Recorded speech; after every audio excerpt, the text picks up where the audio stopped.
Good morning, everybody. Thank you for joining us here at BCP Civic Centre for the quarterly Dorset Police and Crime panel.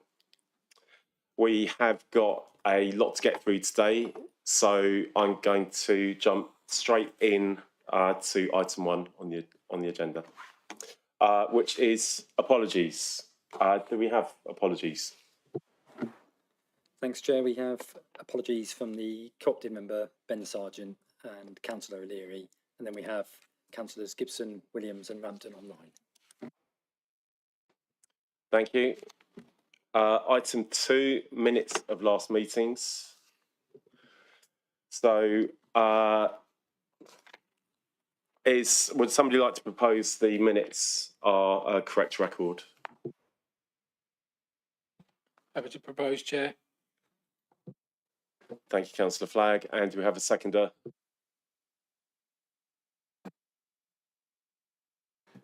Thank you. Thank you, Councillor Sidderay. Item 3, declarations of interest. Panel members are invited to make any declarations that are necessary to ensure compliance with the Code of Conduct. Do we have any declarations of interest for the proceedings? Okay, I'll take that as no, and we will proceed to item 4, public participation. Do we have any questions from the public for this panel? Thanks, Chair. There's no questions from the public this time round.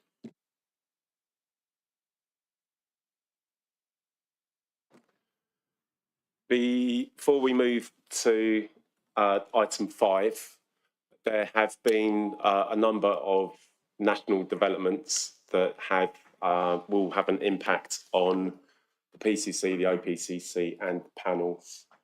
So I would just like to pause and invite the Police and Crime Commissioner to make any statements at this point. Thank you, Chair. I'm sure that members of the panel and indeed the wider public would expect me to actually make a couple of comments at this time, particularly around the announcement regarding police and crime commissioners. I think to do this, I'm going to speak quite personally to begin with, and then I'll talk about the announcement and my thoughts on it, if I may.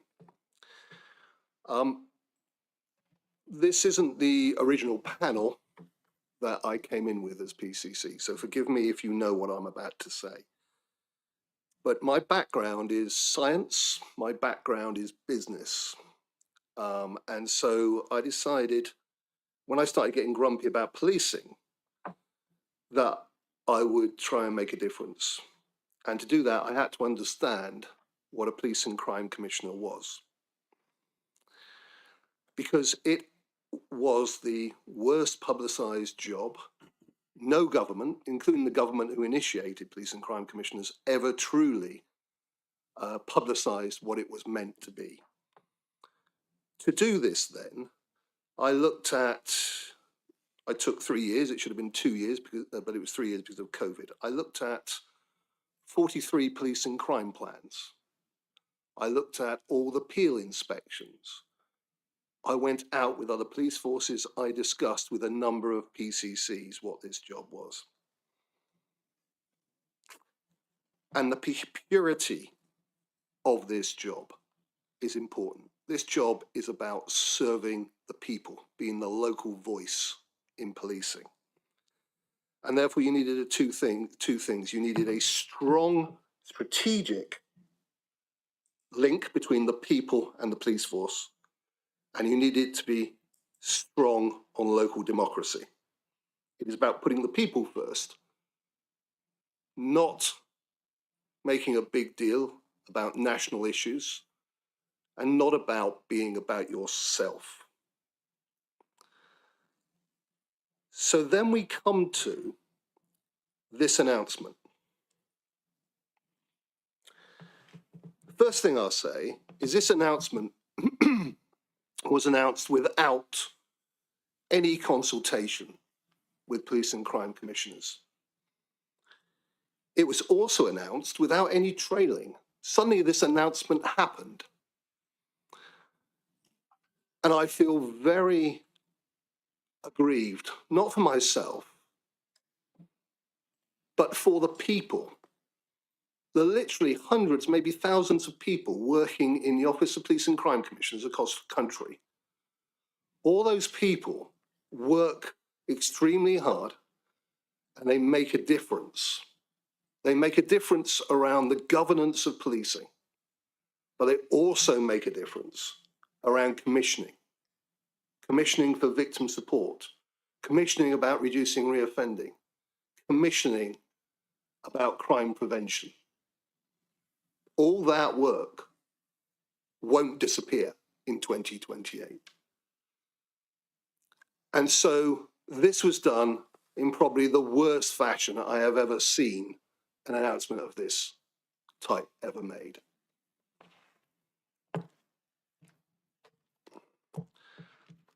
The second point I wanted to come on to,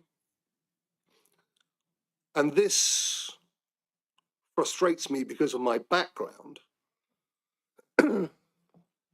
there isn't an evidence base for this. I would expect to see a clearly argued evidence base to show why the mayoral system is better than the PCC system, why the police board system is better than the PCC system. Every business I've ever been in, when you make a change affecting a lot of people and a fundamental change to strategy and delivery like this, you would have an evidence base. That's not there. The second point I'll make is there is a number conjured around saving, £100 million. Where's the detail of where that saving comes from? The public, quite rightly, I think, would have an expectation that would somehow gravitate back to the front line and put more police on the streets. We haven't got the detail on that. We don't know where that's going, but it looks like the majority of that will flow back into the Treasury.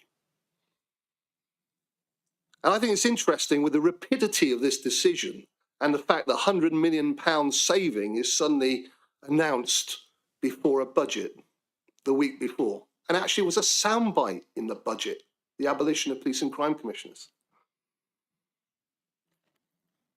I question where those savings are going to go, and I question if those savings are even there, because I think either system will probably cost more in the end.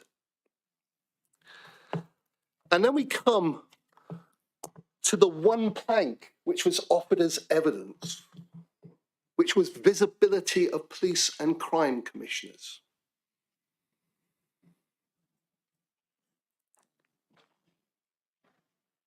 The first point I'll make about that is my job to be visible, or is my job to deliver for the people of Dorset with the job I've got to do around governance and commissioning? But let's leave that aside for a minute. Let's look at the actual survey about visibility which they used. Number one, they're asking the local people, do you know who your police and crime commissioner is? Well, this was done in 2020, only 2 terms into this new concept. The second thing linked to that is the fact that some of those early police and crime commissioners, I don't think, understood the job and the locality piece of the job. There's no point going into the paper and talking about national things. The people of Dorset want to know what's happening for their police, their crime, on their patch.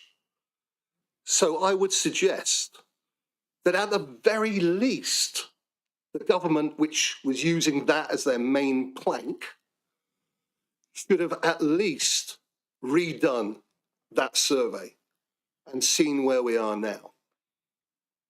And if I was to also make a point, what is the visibility of deputy mayors?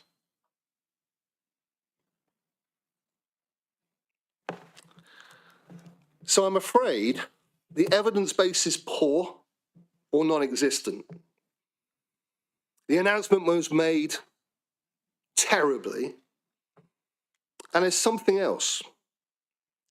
The phraseology around it, quite frankly, failed experiment. Show us your numbers. Why are you being so vindictive? Why are you removing the local voice in policing? Is there something else coming down the line? And above all else, why did you talk to those scrutinized rather than the scrutineers before making this decision? It's like asking those who always park terribly if we should have more traffic wardens. So I am not convinced of what comes next. I'm not convinced of mayoralties at all.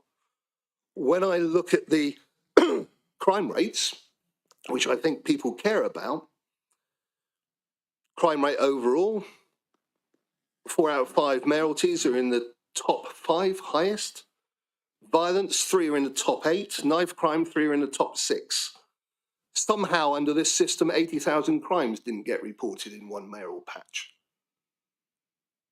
Dorset Police, I think the chief was telling me, is number 1 for data and data quality.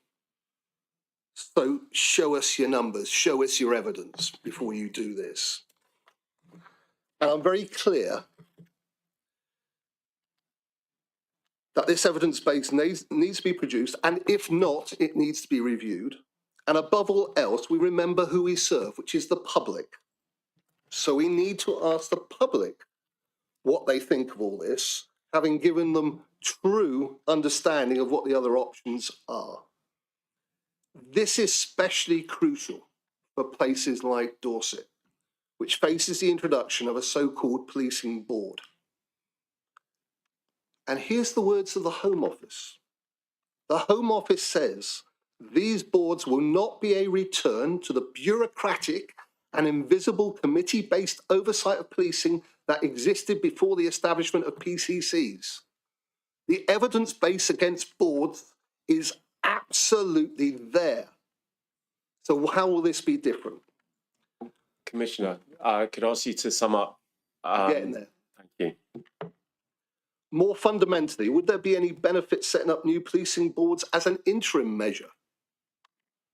That will only take more money out of the taxpayer to go from one system to another system to then a mayoralty system. These are questions the government needs to answer. The devil is very much in the detail. And so we come to the here and now. I am very clear. The people of Dorset elected me to do a job until 2028. I am doing that job.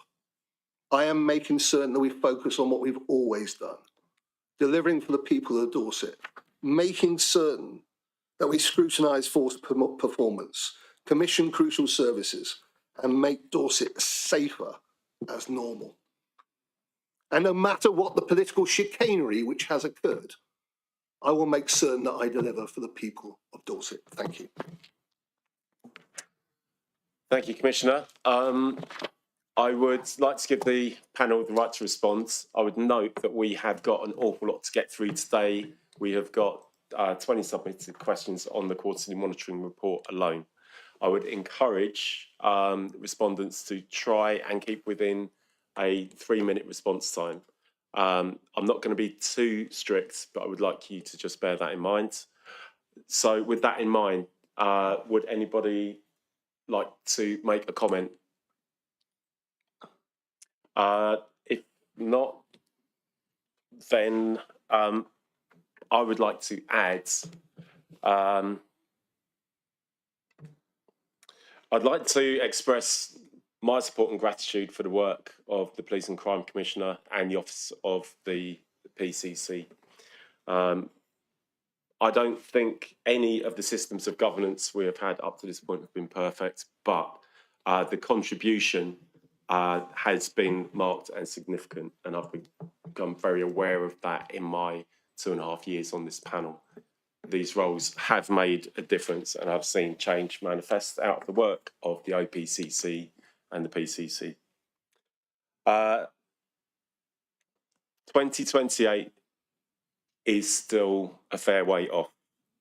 As a panel, we will continue to challenge and hold to account, but we will also support as a critical friend, which is our role, and one that I believe this panel has carried out successfully over the years. If there are no further comments, briefly. Chair, I just wanted to say thank you for those words, not just for myself, but on behalf of all the people who work in the OPCC.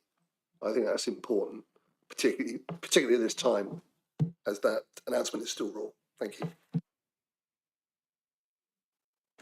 Okay, so we will move on to item 5, which is the key line of inquiry and report generated on community contact points and mobile police stations. Would the OPCC officer like to introduce the report? Or the Police and Crime Commissioner, pardon me. Yes, I'd first of all like to pay tribute to Adam Harold for producing this report. Priority 2, which is about making the police more visible, connected and engaged, is a really, really important one to the people of Dorset. I would say this is the one where, when I do my public interactions, which are frequent, is the one that comes to the fore. It's the oil tanker. We know that. We've talked about it multiple times. We've talked about the issue of contact, 999, 101, single online home. But this is about something else. This is what do we do around people want to see their police? How can we make that more visible? So this is about bringing the police to the people. And so what we've got here is a paper looking at the community contact points and the new innovation of mobile police stations. It outlines their purpose, the delivery, performance, future development, and scrutiny thereof. We first of all went to community contact points in 2022. And that was to make certain that we had more delivery in a community setting. To complement traditional front desks, what people still call police stations. What their meaning is where they go in and see officers. And it also complements all the digital contact methods which we've got. Organised by the neighbourhood policing teams, these community contact points allow officers to discuss safety concerns, receive crime prevention advice, and build relationships. It allows them to reassure the community, but also to gain intelligence in order to further fight crime. They can also furnish the local residents with crime prevention materials. So in autumn, we also launched 2 mobile police stations, which, although the name mobile police stations, they offer similar services. There's also an element of privacy there, in that it's possible, in order to do more formal procedures such as bail sign-ins or interviews in the mobile police stations. Locations for the community contact points broadly falls into 2 main needs. One is footfall. There's no point having a community contact point if only 3 people go to it. And we had the issue with the front office in Verwood, which we reopened. Nobody went to it. We put a community contact point in Morrison's. Everybody went to it. So that's the logic behind that. But they also, there's something about being able to put a community contact point up where you've got a significant crime type causing an issue. An example would be if there was a spate of burglaries in a small market town, a community contact point would be put up in order to address that. And so it's not just about the footfall, it's also about being responsive to local concerns. Engagements are promoted on the Force website, social media, Dorset Alert, local posters and community channels. And something I've asked the Force to be very aware of is to make certain that they also make their elected members in their area know where the community contact points are. So not only the local authority councillors, but also the town and parish councillors as well. And I will always take up the baton for anybody who tells me that's not working. So from the 1st of January to the 31st of October, Dorset Police delivered 445 community contact points. And for the last month of that, also the mobile police station. This meant 5,700 meaningful conversations. There would be lots and lots of others, short conversations with the public, but those are the ones where they would have recorded intelligence or crime prevention advice being handed out, etc., etc. They recorded 15 crimes, received 54 pieces of intelligence, and from October tracked new outcome categories such as follow-up visits, prevention planning, and referrals to other departments. We expect about 600 deployments to occur annually. And we'll see what we get to. So how is this looked at? How do we apply scrutiny? Well, regular updates are provided by Dorset Police, and the OPC attend the Forced Neighbourhood Engagement Board, which is an internal police force board to look at their engagement. The purpose of that board is to ensure consistency, best practice and evaluation of engagement initiatives. Feedbacks from councillors, community groups, surveys and public contact is shared with the force by myself in the office. And on top of that, I've also recently had a deep dive around Priority 2, where I met the Chief Constable and the Chief Officers, and we went through the whole of the issues in Priority 2 to drive forward changes in order to basically continue improving this particular element of the policing crime plan. Looking ahead, Dorset Police will conduct a formal review in January to assess both the community contact points and the mobile police stations. I asked for it to occur in January so as we can look at what's happening with the MPS early on. I think it is a really good initiative. I'd like to see more of it. But what I am sure about is that these things, delivered effectively and delivered well, should enhance visibility and connectivity and engagement, which is what we're after. Thank you, Chair. Thank you for that introduction. Panel members, do we have any questions on the paper? Councillor Gibson has raised his hand online. Thank you very much, Chair. Thank you very much as well for letting me join online. Before I start on the paper itself, I just want to associate myself with what you said to the Commissioner and his team about the changes that they're going to go through. I am of the view that the grass is rarely greener, and actually that in the long run, I need to be convinced that these changes are in the benefit of the Dorset public. I just want to thank the Commissioner and his team. Thank you also for the report. This was one of the key lines of inquiry that I asked us to have a look at.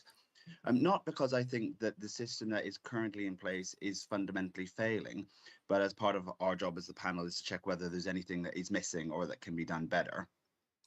If you'd asked me a year ago, I would have said that there was big gaps, but I think the introduction of the mobile policing station is a genuinely positive step forward. It's come to my area for the third time It's third time in 2 days' time, and it's been good. I'm pleased with it. But there is still some comments and concerns I would like to raise about community contact points and the closure of front desks at police stations. Before I start, so the commissioner mentioned Verwood and the reopening of the police desk there. It said it didn't really work, and therefore the decision was taken to go to Morrison's, where there was higher footfall and therefore better engagement. That is true. You know, the community contact point at Morrison's definitely does get more footfall than the police front desk. But the reopening of the front desk was what I would describe as a low-key reopening, to the point that most of my colleagues didn't know it had reopened. Certainly most of the public didn't know it had reopened, and it didn't reopen for very long, which means that I suspect that actually judging that as a measure of success on front desks, certainly in suburban areas like Verwood, I'm not sure is 100% the best measure.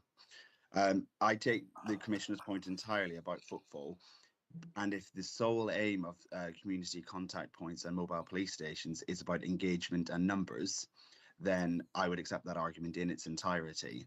However, I am left with this suspicion that there is a little bit of a gap between for the provision of people who want to report crimes but don't want to do so online or on the phone. You know, I've read the report, it's a good report, and it does say that, for example, mobile police stations aren't designed to be a place to report crime, but I think in reality there are people, perhaps older people, that will see that as the sort of thing that they should be reporting at that sort of location. They're used to going to your front desk, discussing what their experience was, and seeing if there was any further action that needed to be taken. And I'm conscious that of the 445 contacts at the community contact points, there's only 15 crimes reported and 50 something bits of information gathered. I don't want to dismiss that, but it suggests that my fears of it being good for engagement but bad for crime prevention and solution remains a little bit. So for me, it's just about trying to be reassured that there isn't a gap, as the commissioner sees it, for somebody who just simply won't report online or on the phone. Because where are those people meant to go if they're not sure if they've necessarily been the victim of a crime, or perhaps they just want a bit more information, that following that conversation they decide that, no, I have been the victim of crime and I want to report something. So I don't think that we're in a bad position, and I think we're making progress. But for me, there's still always a place for front desks, even if it's not continual opening. And I just would quite like to know the commissioner's view on that, please. Thank you, Councillor Gibson. Commissioner. So thank you. The issue we have with the front desk model is use. So I gave you one example, which was Verwood. But what the force did before bringing in the mobile police stations, and before I gave up on my charge to try and reopen front desks, I asked them to actually forensically look at it from the point of view, it's called evidence. Sorry, I'm harking back a little bit to earlier. But I wanted to see the evidence of why front desks didn't work. And I think probably most significantly would be using an example from one that we made a big deal about reopening. And we publicised and we did a lot of work with it. And that was Lyme Regis. And I would have expected that to have high footfall in the summer. And in July last summer, we had 15 people use Lyme Regis front desk, of which 10 asked about the parking in the town. So not even for a policing purpose. That unfortunately makes front desks unviable.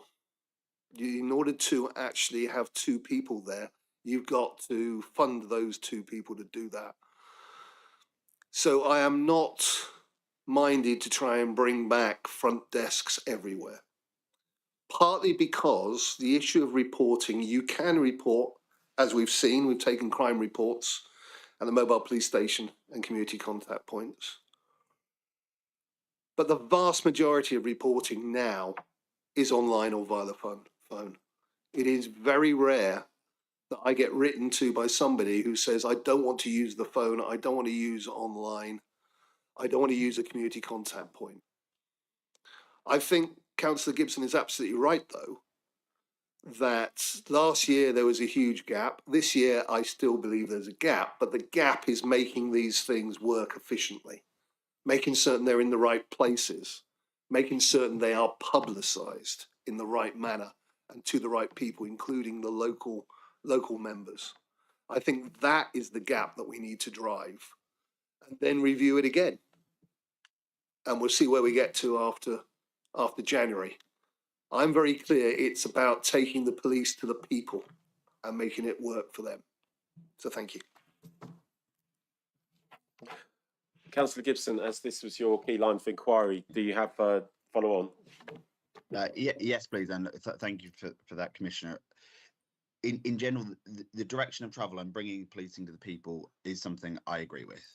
I do think that I still remain convinced that there is a gap somewhere, and I wonder if there is a role for the town and parish councils and the facilities that they have to be used to try and offer some additional capacity to you and your teams.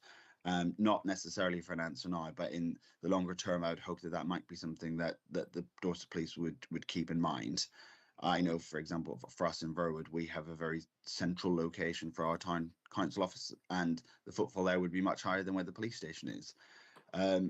But in terms of the review, I'd be very interested to see, once the review is carried out, whether that we as a panel would have the chance to see that before any changes were implemented. I know it'd be something that I'd be quite keen to see what your and the force's view of the review was, and to see what you've made of it. The only other thing that I had on my list to talk about was about the communication of the mobile policing stations, particularly. I agree. I suspect that the proof will be in whether these things continue to get used well, whether people feel confident that they're a good thing, and I hope they are. But for those people that aren't online, for those people that don't feel comfortable reporting a crime on the phone or online, I suspect that the mobile policing unit might be particularly important for them. But therefore, you've got the perennial challenge of how do you let them know where it is? How do you let them know well enough in advance with enough regularity that they can go and report something? Because as these things bed in, the locations move. Sometimes I go to one and the weather's been bad, so it's not where I thought it was going to be. I'm online, I can see that. How do you plan to address the difficulties around getting in touch with the people who might actually need to benefit from this the most? Thank you very much indeed, Councillor Gibson. Well, that's what I talked about there still being a gap, and we still need to do better around the communication. Part of what will help with the mobile police stations is consistency and regularity, and always going to the same place, the same time. That's one of the things we're trying to achieve with that. And over time, I would expect the majority of community contact points to get to the same point. I mean, you made a point about the town council, and maybe that would work better. I am always open for there to be a discussion between a town council, parish council, and their local neighbourhood policing team about where the community contact points are. There are some practical things that are required, but leaving those aside, I would expect the police to be amenable to moving if it can be demonstrated they are not getting the footfall that they wanted, for example. So I think it's something that we've got to look at. I would like to see the mobile police stations and where they are. I'd like to see more publicity about that, and that is what the neighbourhood engagement board will be looking at. Is the key point there is about communication and publicity around these things. And I am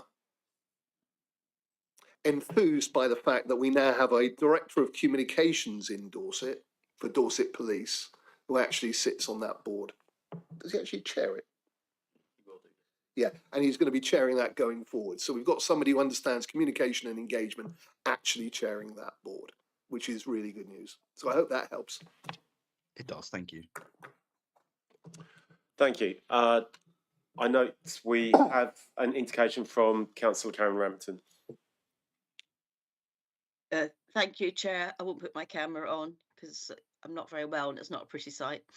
I really quite agree with a lot of what Councillor Gibson has just said. I really want the Commissioner to take up that baton that he offered to do in terms of community contact points, because I'm not aware that I get anything notified about contact points happening in my ward or in neighbouring wards. And actually, the last one I found out about was through a resident. So they'd obviously gone onto the police website, which I hadn't, but that certainly would be really helpful. Or actually, the meeting that we all go to, our neighbourhood policing meeting, if there could just be a mention of them there, that would be really helpful as well.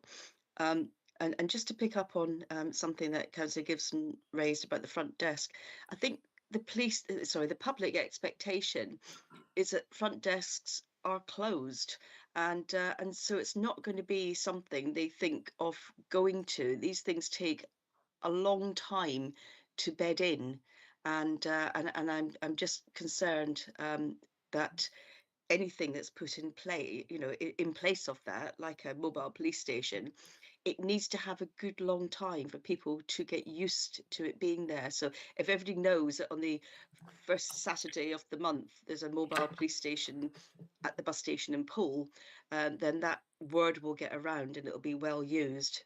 But if it isn't advertised sufficiently, and it isn't there for long enough, or it changes at the last minute, then people are going to regard it as a front desk. Oh well, it's not happening, so I won't bother.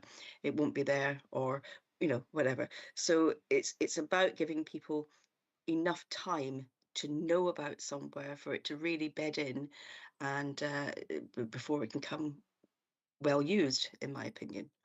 Yeah, thank you. Thank you, Councillor Rampton. Well, first of all, the baton, I took it up 4 years ago, so I will keep pounding away where the engagement isn't where we need it to be. It is about consistency, exactly the point that you alluded to at the end there. And that's the bit that I want to drive home, and my team will be driving home through the Neighbourhood Engagement Board. There's no point chopping and changing. Let's have consistency. But let's have also the flexibility to put a community contact point up where there is an urgent need as well. We've got to be able to satisfy both those requirements. I've made a note, Councillor Rampton, about your point about the meeting you have with the inspectors, which I am clear we've got a contract with Dorset Police that they should meet with their local authority councillors every couple of months. I would expect community contact points to be talked about. Thank you very much indeed. I've got that on my list for next week when I have my discussions. Thank you, Commissioner. Thank you, Councillor Rampton. I would just follow up that I usually find out about community contact points through Dorset Alert rather than a specific councillor contact. I would encourage any members to, if they haven't already joined Dorset Alert, to join Dorset Alert, especially as part of this panel. The information is invaluable. There's regular communications from the PCC and also information on what's going on in your patch, particularly around this kind of thing. I would also agree with Councillor Rampton that it would be good for the councillor neighbourhoods engagement meetings that we have online to include just what's coming up in the areas. Even better would be a direct email to members regarding their particular patch, but I realise that can be onerous and it would be an IT requirement. I think if we're having meetings with MPT inspectors, it would be great to know what's going on over the next month or so. Councillor Peter Sidaway, I noticed you indicated. I'll be brief. A couple of points. On the MPT meetings, I've said many times that the move from 1 month to 2 months was a bad thing. I believe in Bournemouth you've moved back to 1 month. Maybe some pressure could be put on Paul to move back to 1 monthly meetings. Thank you very much indeed, Councillor Sidaway. I put pressure on regarding that last year, but it's about resources. The commitment the force would sign up to was 2 monthly. If they decide they're going to do 1 monthly, that is at the discretion of the local inspector. So it isn't. I'm not going to get any further on that because I've already had those discussions last year. Because I became aware that there was a move to the 2 monthly from the 1 monthly. And until we solve the resource issues that we have, I'm afraid there isn't much else I can do. I understand that. I guess, well, I think Nick wants to do it more often, if I'm honest. But anyway, we'll move on from that. So my point about the Well, in that contact case, points- can I suggest that he talks to the inspector? I will do that. I'll follow up with him. The contact points, we have them in Broadstone 3 or 4 times a year. Yep. And they're in the library and they're the same time as I do my surgery. Okay. And the people come to see me and they go, oh, the police are here. I'll have a chat with them. And very rarely do people come. And so to pick up on the Morrison's point, maybe the library's not the right place for them in Broadstone. They had one recently where it wasn't the same time as the surgery. I'll talk to them when I see Pete to see whether that was got any better support. But I think location is key. And I don't think the library is necessarily the right one. The mobile police station, I don't believe it's been to Broadstone. It probably isn't worth coming to Broadstone, but if there was an opportunity, it might at least help us communicate to the residents of Broadstone that it exists. It does go around areas where it's more necessary, but I doubt many of my residents actually know it happens because it hasn't been to Broadstone. So I understand both those points. The first point, that's exactly the point I'm talking about, is let's get the information flow back and forth. If the library's not the right place, let's put it somewhere where there's more footfall. So please have that conversation with the neighbourhood policing team. And then, I'm always here if conversations don't go the way that the expectations are. Regarding the second one, I'll know more once I've reviewed it in January. But the use of the mobile police station is something that I'm really keen on seeing it being maximised. But again, we've got this balance with resources all the time. Okay, thank you. Thank you. I have a question regarding the balancing of resourcing in the provision of the CCPs. I note from the report that there are, in effect, 2 different types of community contact point, fixed and responsive. Is there in the same way that we have a recommendation to the MPT inspectors, the recommendation, I believe, is via resourcing bi-monthly, although at discretion we can get monthly depending on the inspector. Is there an expected amount of fixed contact points per policing area? Is there any kind of ceiling on the number of CCPs that we can have realistically given current resourcing constraints for a given policing area?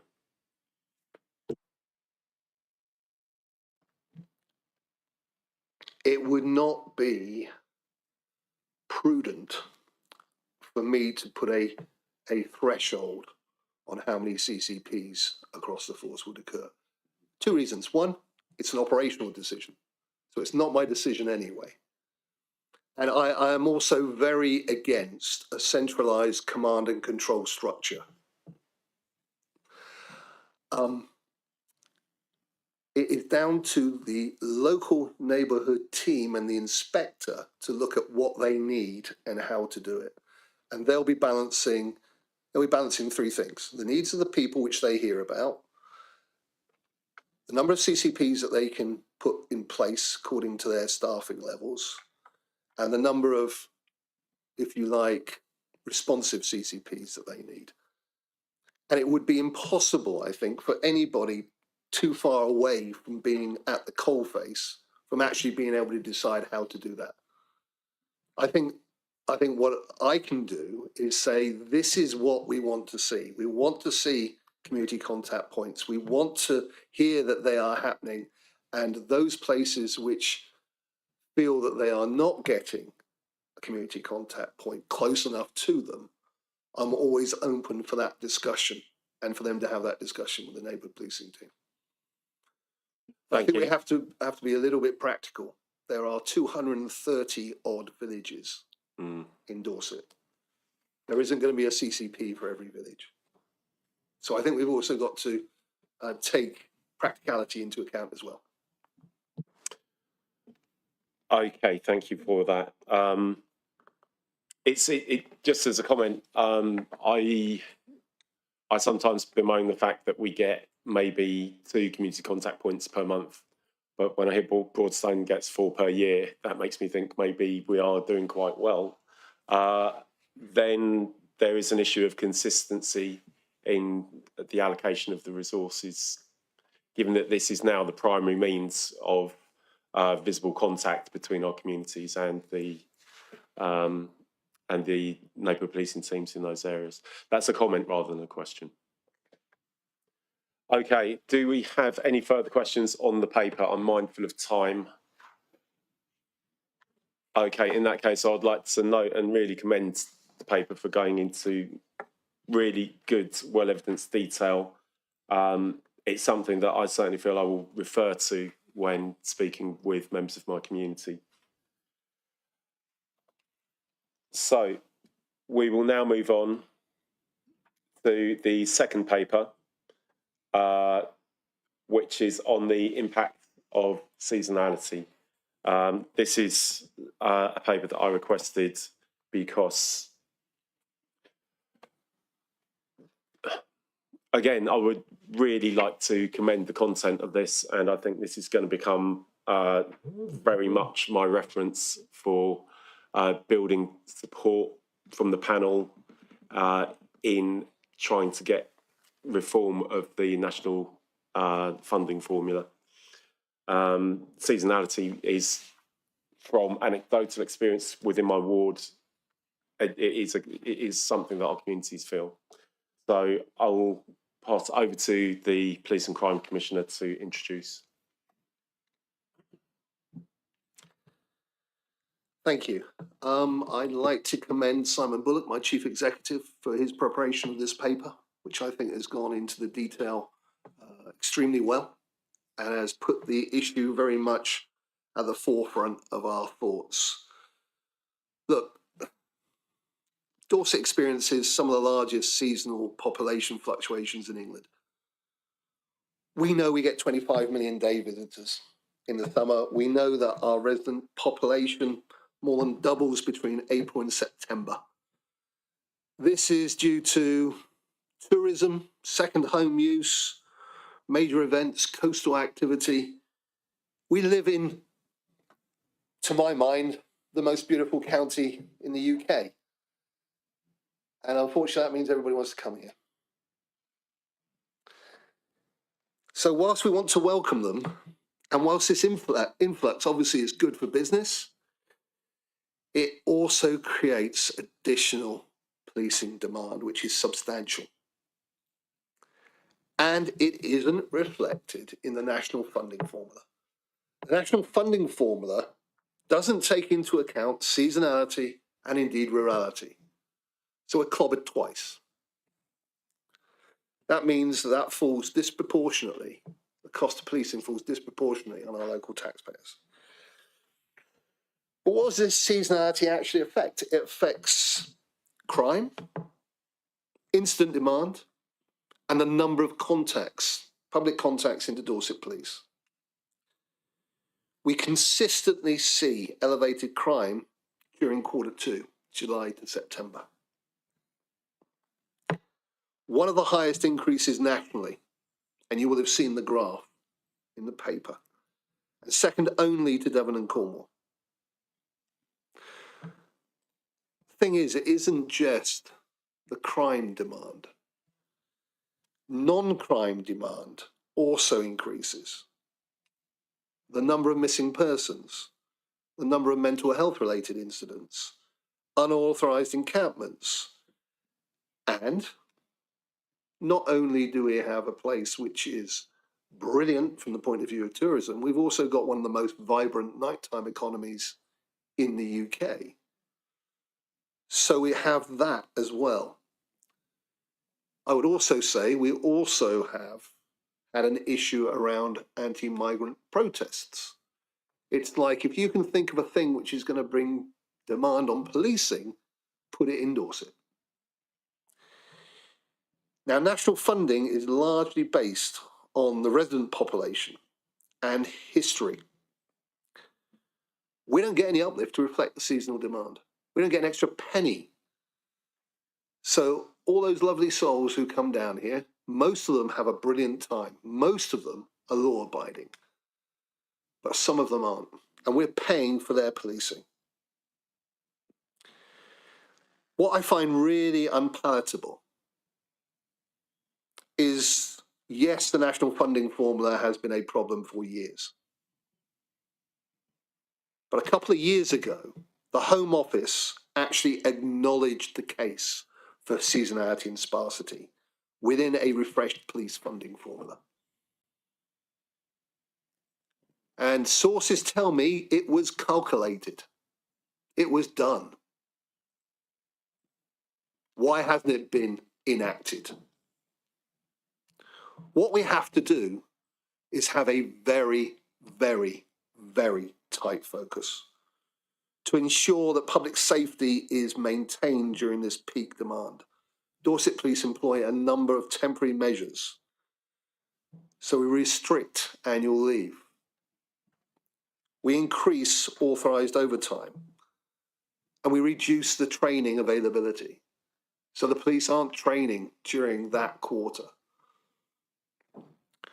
While operationally necessary, what this does is it impacts on workforce well-being. And you will remember the paper that we did, I think it was the last panel. It increases financial pressures. And what it does is it sort of makes it out of kilter. Because of this focus on the summer, other things get pushed into the rest of the year. Training is an obvious one.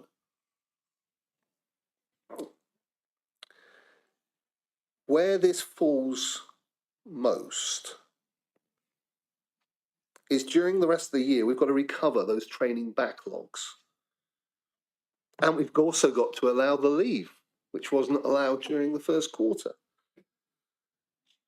So this then has a knock-on effect during the rest of the year. And the efforts to sustain the very things that we were talking about earlier with the other paper, visibility and community engagement, are going to be affected. The resources have to be concentrated in the summer. We have to keep the public safe. And this year, for example, we had a change in behaviour. Something which I would suggest we have, which Devon and Cornwall don't have in the same manner, is we have a lot of people who come down by train. We're only a couple of hours away from population centres who can get here. And the change we saw this summer was that you could get, with home working, you could decide you're going to the beach at 3 o'clock, get on a train for 2 hours, get down here, have 4 or 5 hours on our beaches. That's what happened.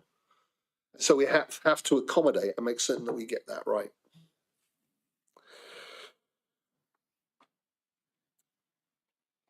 The force mitigates this through their targeted operations and by enhancing partnership work with the local authorities. And I'll pay tribute to the local authorities in Dorset. Both BCP and Dorset basically work extremely well with the police in the summer in order to try and address these issues. A robust governance framework is put in place. We've got seasonal demand gold and silver groups. They ensure cross-force coordination, planning and partner alignment, and they start in autumn for the following year. And they will be occurring now in order to make certain that next year is really good. What happens though is this concentration means that it creates service challenges beyond the high density months. To get this right, you fix the funding formula. That would solve it for us.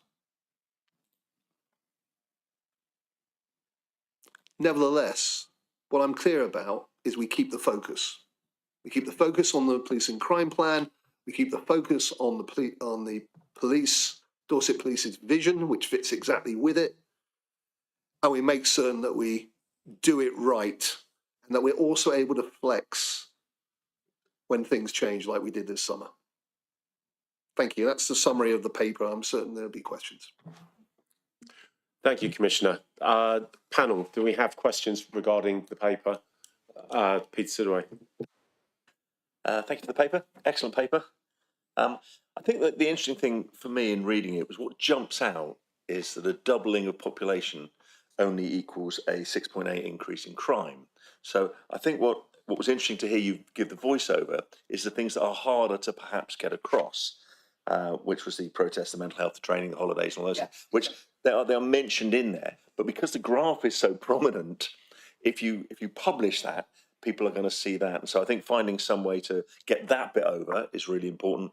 And I would hope that none of us think that we don't understand the funding formula is the problem. And that's the answer to a lot of the topics that we talk about. Just take the one we just talked about. If you had more money, we could have more regular meetings with the NPT. So I think we understand that, at least I hope we do. And so my question would be, how do you get something that displays very easily, because you've got to read every detail to get to this, that could show the public why in the summer all the police are down on Sandbanks or in Bournemouth, and they're not in Broadstone or Burwood? That's the question, is how do we tell people that in a really easy to digest fashion? Well, I think that's right, because it's not just the criminality, as you say, it's all the other things which can go with it. I mean, a simple example would be the contact into the control room. We know that a lot of the contact, if not the majority of the contact, isn't around crime. It's around other things. And that can range from the banal, if I can be quite honest, 999 calls about my boyfriend's left me. That's not an emergency for the police, or a Deliveroo hasn't turned up. But there's also this large percentage which is about non-crime issues. And sometimes there still has to be officers deployed to it. Missing persons is a classic. And that's why the Right Care, Right Person initiative is so important, in order to address that and make certain the right organisation is dealing with the right problem at the right time. But you're right. It isn't an easy sell. It isn't an easy thing to show and quantify. I would still say that a 6.8% increase in crime in one quarter is highly significant. When you're looking at trying to get decreases across the whole thing, I think there's, if I'm right, something like minus 10%, I can say, since 2020, we've had a decrease in crime overall. So that is a highly significant number in itself, if you see what I mean. So yes, I think there is maybe something that we can work on with that, and I'll take it and we can talk about it internally, possibly with the head of comms as well, if there's something we need to do about that. Thank you. It's a good point. I would just love to be able to publish it to my residents and the things I publish, to say, when you're moaning about it, there's these things you need to take into account, and that message needs to be really strong and powerful.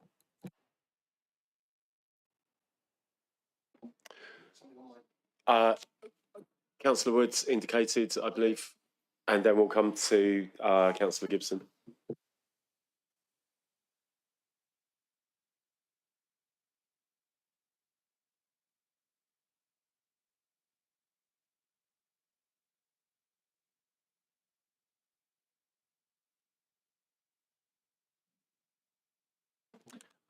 Councillor Gibson. Thank you very much. Thank you, Chair, for bringing this paper forward. I think seasonality is one of those issues that really does genuinely impact the level of service that the police are able to give, especially to non-urban areas. I just wanted to build on what Councillor Peter Sidaway was saying about how to communicate this, because for me that's one of the key bits over in my ward in Verwood. The frustration for me is not the job the police do in the summer, because when I go to Bournemouth, I think you can see quite clearly why the police need to be there, and that they do a good job. But it's the hollowing out of the police services in areas where there isn't so much crime in the summer, places like Road, places like Broadstone, and the impact that that has. So much good work has gone on recently in trying to curb low level but persistent antisocial behaviour in Verwood, and then just as the time that work should be most beneficial comes the school holidays, a number of our police force are then sent into the conurbation to do the more urgent work of policing the summer surge. That's really frustrating because it feels like it undermines the good work that goes on throughout the rest of the year. And it's just trying to work out how we would quantify the impact of that to try and help make the case to the government that they really do need to take the seasonality issue more seriously. But it was the question that I suspect that you've tried to answer before, Commissioner. Outside of lobbying, is there anything more practical that we can do, or is this just continuing to bang the drum to central government until they finally understand the point?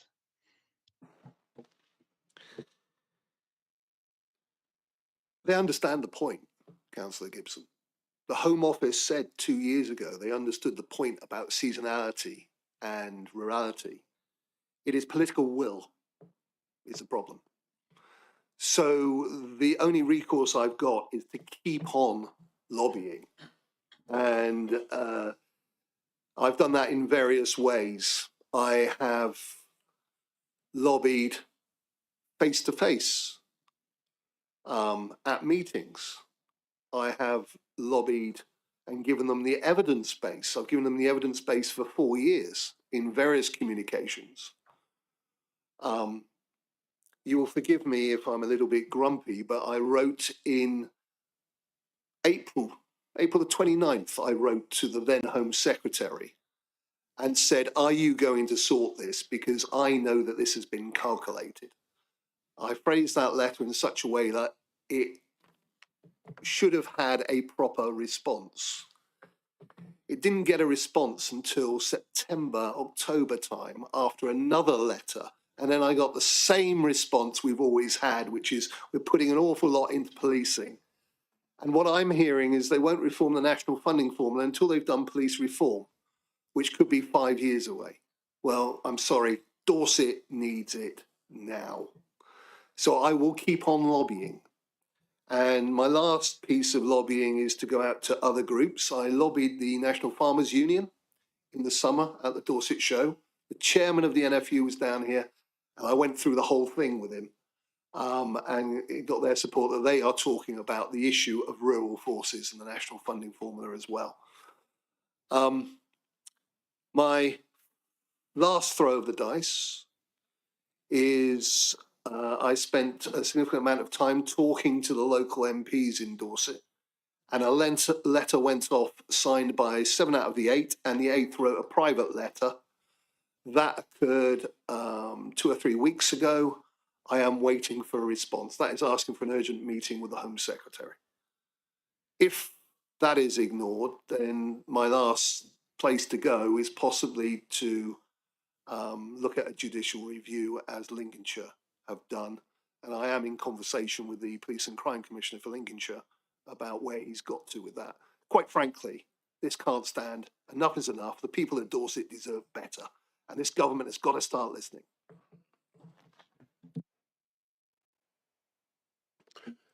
Thank you, Commissioner. I would like to note that I believe we've answered 2 of the questions in that statement that were going to be that were asked under priority 6. One was from Ben Sargent asking if the commissioner could give a brief overview of 2 or 3 key points that he's done since January to highlight the need for change to the funding formula. I think we can say that's covered. Councillor Rampton also had a question. Can the PCC provide an update on the progress being made in relation to the joint letter with Dorset MPs? Do you have anything further to add, or I may consider that question addressed if Councillor Rampton's okay with that? I think the only thing I'd add, Chair, is I am grateful to the 8 Dorset MPs who understand this issue and have all basically decided they would go to bat on it. I mean, the message to government very clearly is this is not about party politics. This is about a issue which affects the whole of Dorset, and all of the MPs, whatever their stripe, have rowed in behind it. And I think that's an important message to government. Councillor Rampton. Thank you, Chair. I'm really pleased to hear that all 8, I think you were waiting for one last time we heard from you. I'm really glad that they're all being supportive. I absolutely get your passion and your anger really about the way that Dorset is being treated. Do you go to the press? I mean, you know, the Echo doesn't always, well, it prints when it wants to print, let's put it that way. But are you getting out there with your communications, national press, local press? Obviously, you are speaking to the MPs. Are you speaking to them on a regular basis about this and driving this home? Because the public perception might be that this isn't happening. You're doing all these things. You're writing to the Home Secretary. You're kind of getting rebuffed, which is absolutely dreadful. But the public should know that this is happening. Maybe it is. Simple answer, yes, it is. I'm in the midst of a precept survey, for example, at the moment that clearly and very publicly states this issue, and I have done every year since. I have taken opportunities which have come to talk about the national funding formula. I have, for example, spoken to the Telegraph a while ago about it. I do it locally, I do it nationally. I am doing it here at this public meeting. I take every opportunity to make the point, and I also take every opportunity to say that we are trying to get this sorted. It is an absolute disgrace, right? This was done. I'm sure it was done. I was told categorically that the group which sat to do the calculation, did the calculation, they calculated it. But let's be blunt.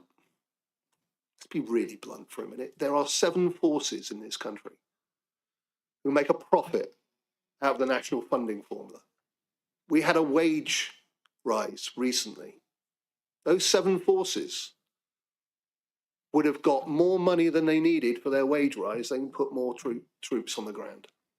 6 forces, when they have that wage settlement and it's administered under the national funding formula, have to find savings. On that one item alone delivered by the national funding formula, we have to find £500,000. Over 3 years, I think it was £2.8 million. Am I right about that? Yeah. Thank you. I should have looked that way. So this is the point. There are some forces who always benefit from the national funding formula. Some forces who always are stuffed by it. And we need bravery in order to address that.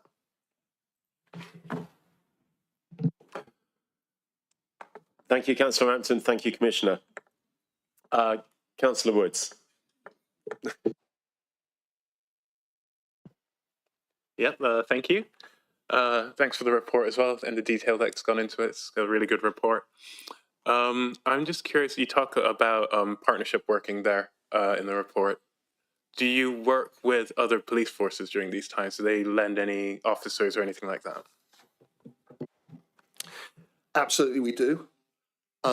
There is a whole system of what's called mutual aid. That means that Dorset also plays its part. But in the summer, yes, we did have to call on mutual aid. And obviously that's a cost to us as well. So,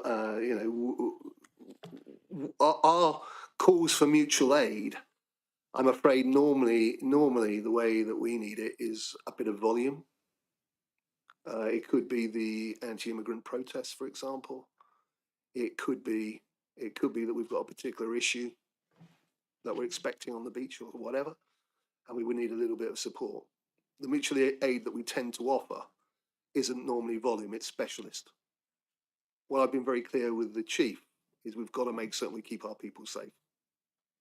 So we might send a dog, for example, a dog with an officer up to look at something when the president of the US turns up, something like that. We tend to do specialist things rather than volume. But sometimes we have to call for volume, and that's part of the problem. Is when we do, we have to pay for it. Thank you, Councillor. Thank you, Commissioner. Do we have further questions on the report? Okay, in which case I would just like to commend and note the report.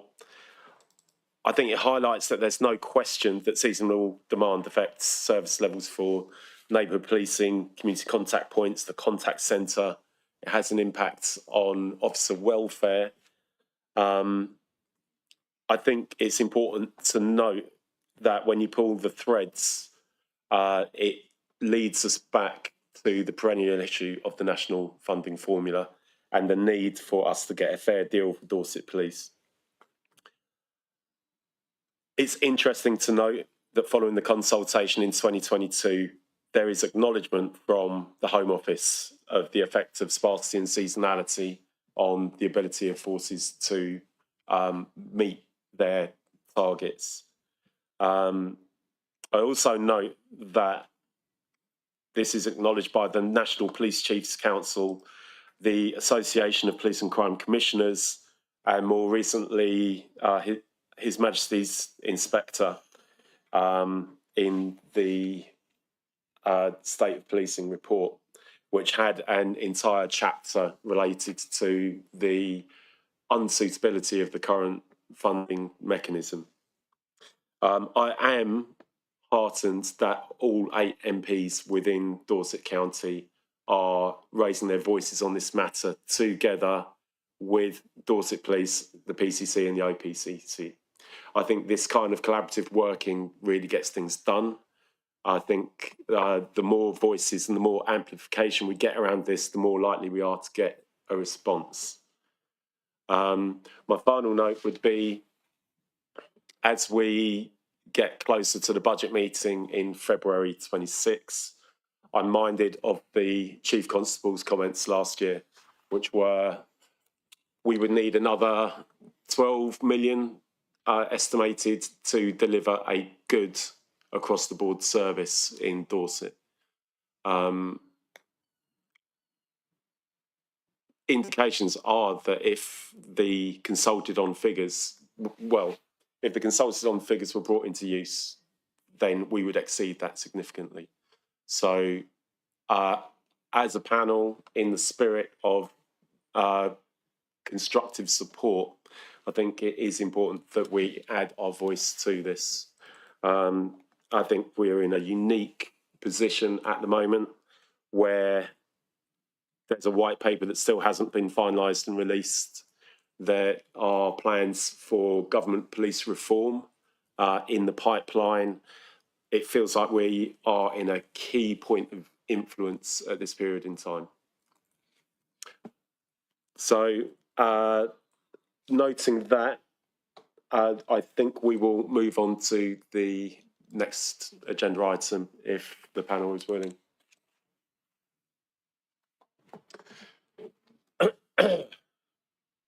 So at this point, we will move to the quarterly monitoring report.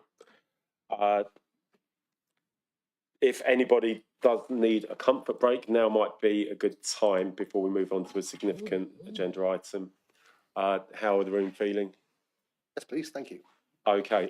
Shall we have a quick 5 to 10 minute and reconvene at 25 past, if that's okay? Okay, thank you.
Thank you for rejoining the meeting. We will now proceed with item 7, the scrutiny of the quarterly monitoring report.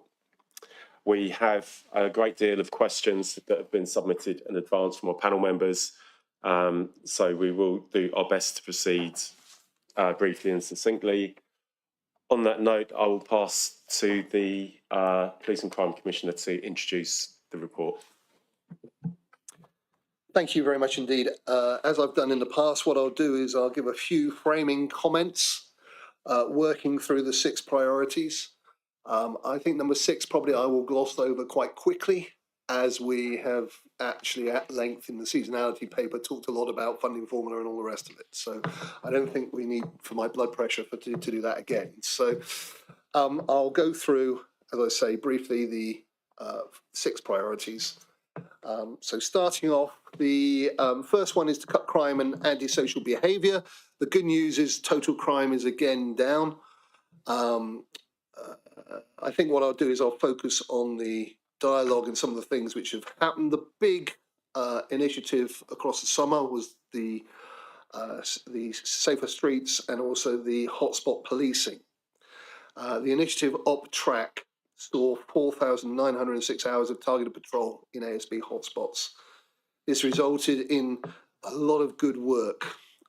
Section 35 dispersal notices, stop and searches, 90 arrests, 26 community resolutions, 15 weapons seizures. So I know, for example, there was 2,500 hours done in July in the centre of Bournemouth at that hotspot. So this is a really good thing which has been going on. The PCC, what I did then was I also gave an update of the work done to tackle ASB for ASB Awareness Week. You will know that antisocial behaviour is one of the things. It was top of the list for the people of Dorset. And we're continuing the good work with Dorset Police taking ASB seriously through Operation Relentless. And you will know that the community fund, which I run, called the Operation Relentless Community Fund, I've been out and seen some of the recipients. That went well last year. We will be bringing that back again next year. We also basically, and this is something which I will highlight, is we talk a lot about on-street crime, but a lot of criminality, in fact, one of the largest crime groups is fraud and cybercrime. And so basically what we've got on a regular basis is we have a cybercrime newsletter, which is issues. And this one looked at the first stage of ransomware. For those who don't know what that is where the hackers gain control of your computers. You can't have that control back until you give them money. So we're constantly trying with this newsletter to increase awareness. It's all very well hoping for those guys to be caught, but actually protecting yourself from what goes on is really the best way that we can do. And the best way that Dorset Police can do is to highlight those things. We have a very good cyber protect officer, and I would highlight her work, which I am trying to get to go out to residents groups, business groups, and all the rest of it, because she talks about the whole thing. Ransomware, phishing, malware, and indeed ransom fraud as well, which is something we'll be talking about, no doubt, in the new year around Valentine's Day again. So that's what that is. Councillor Rampton asked me about publicity earlier. One of the things that we're trying to do is we've got a good story to tell around shoplifting from the point of view of the things we now have in place to address it. Dorset Police have Operation Shopkeeper, which targets prolific shoplifters and gets significant positive outcome results. So during this time, I did a column on shoplifting is not acceptable in Dorset. I focused on the key work and also the work of the Safer Dorset Business Partnership, which coincidentally meets again tomorrow. And I'm looking forward to working again to try and improve reporting. It's already improved the relationship between business and Dorset Police, but we need to keep that moving. I'd like to get to the stage where we've got elements in place and we can really say Dorset is the most unsafe county for shoplifters. We're a while away from that yet.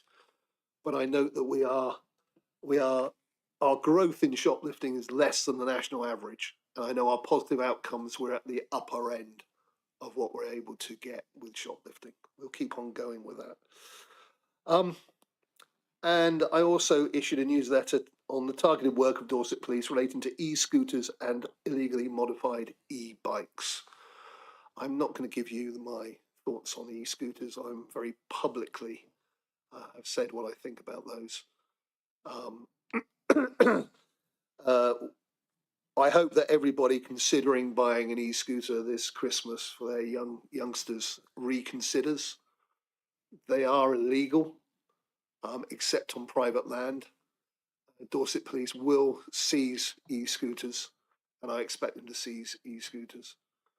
We need the legislation to catch up. That's the issue. And I periodically have those conversations about the legislation which needs to catch up. Priority 2, making the police more visible and connected.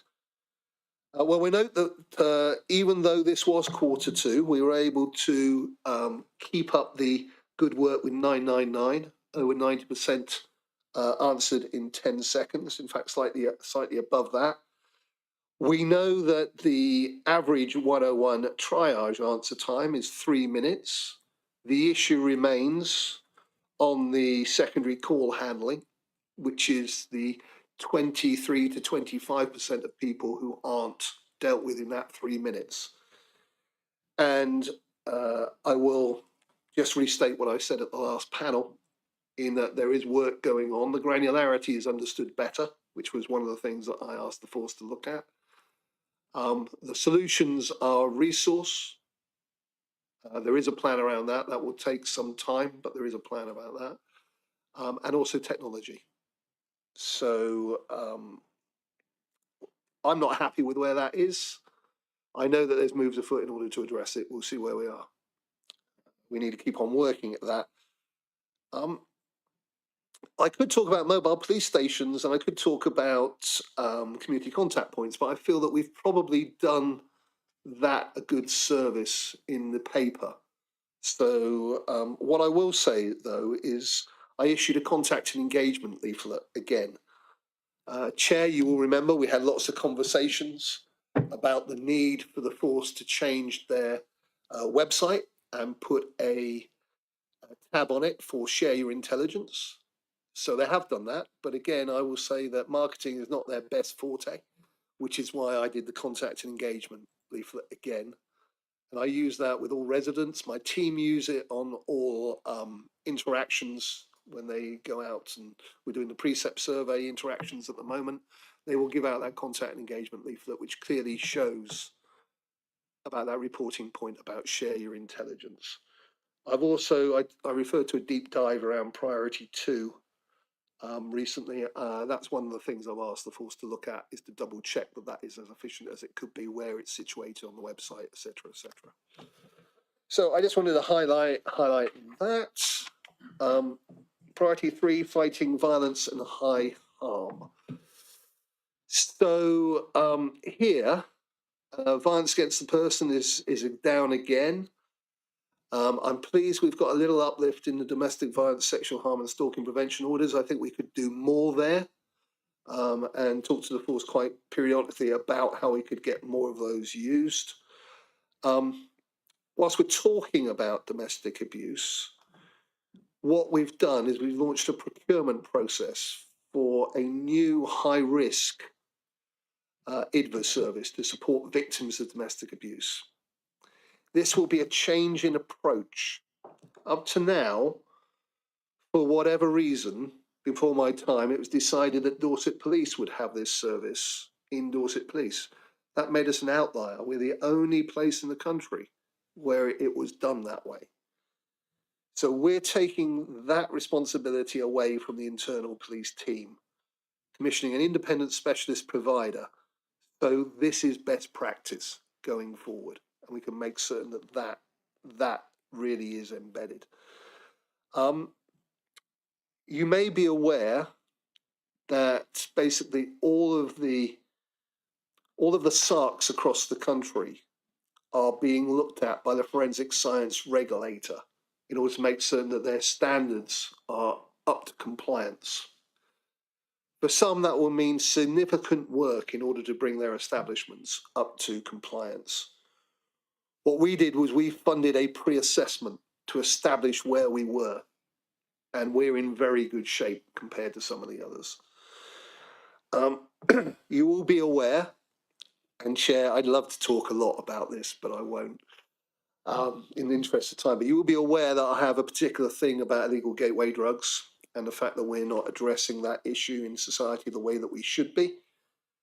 What I've done is jointly funded a targeted ketamine awareness campaign. So this is for those who are already using to address the growing harms linked to its misuse. You will be aware that we've discussed this before about the disassociative nature, the fact that you can go into something called a K-hole, but also more painfully, kids' bladders get eroded by ketamine to the extent that many of them need bladder surgery. And I am not happy that we have young people wandering around in nappies because of their ketamine addiction. So I also did various blogs and news releases about Operation Scorpion, cannabis reclassification, because there was a specific need to talk about that in the summer, and the harm to communities. If I move on, there's a lot of work going on. You will recall in the past I've spoken about a violence reduction unit. And one of my frustrations is there's 20 odd places in the country which have their VRUs fully funded by the government. We don't. But nevertheless, we have young people who, too many of them carry knives in Dorset, and I don't see why we shouldn't try and do this prevention work. So my team have put in place a number of things now. One of the things is called Focus Deterrent. This is started with partners in order to consider what we do with young persons who are high risk, very high risk, or medium. So the kids who are most likely to cause violence, how can we use that to basically deal with that situation? I look forward to bringing reports about that in future panels, but this is where we started the work. The OPC supported the Prevent Week of Action, delivering targeted awareness on extremism at numerous Dorset colleges. I think most people have heard of Prevent, and they would have had an understanding around it, around radicalisation to do with terrorism.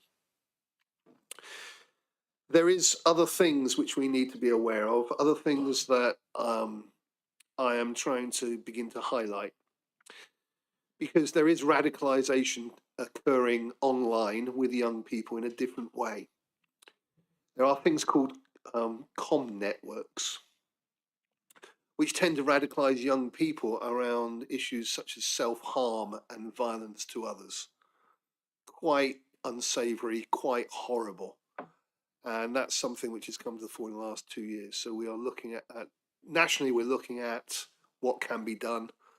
And I'm also talking to people locally as to what we need to do in order to try and address that. It is not in any way useful. If the internet is truly meant to be a force for good, online companies should close this sort of stuff down. But I could have a whole rant about online safety. So I'm very pleased that my office basically supported the Prevent Week of Action. And finally, violence against women and girls, which we've touched on in other areas already. But we chaired the VORG Improvement Panel in July with the theme of rape and serious sexual assault. So what this panel does is it looks at what the force is doing in those areas, and it will unpick cases and then give both positive and negative feedback to the force on their response to the victim. So I hope that was useful. Moving on to number 4, which is about fighting rural crime.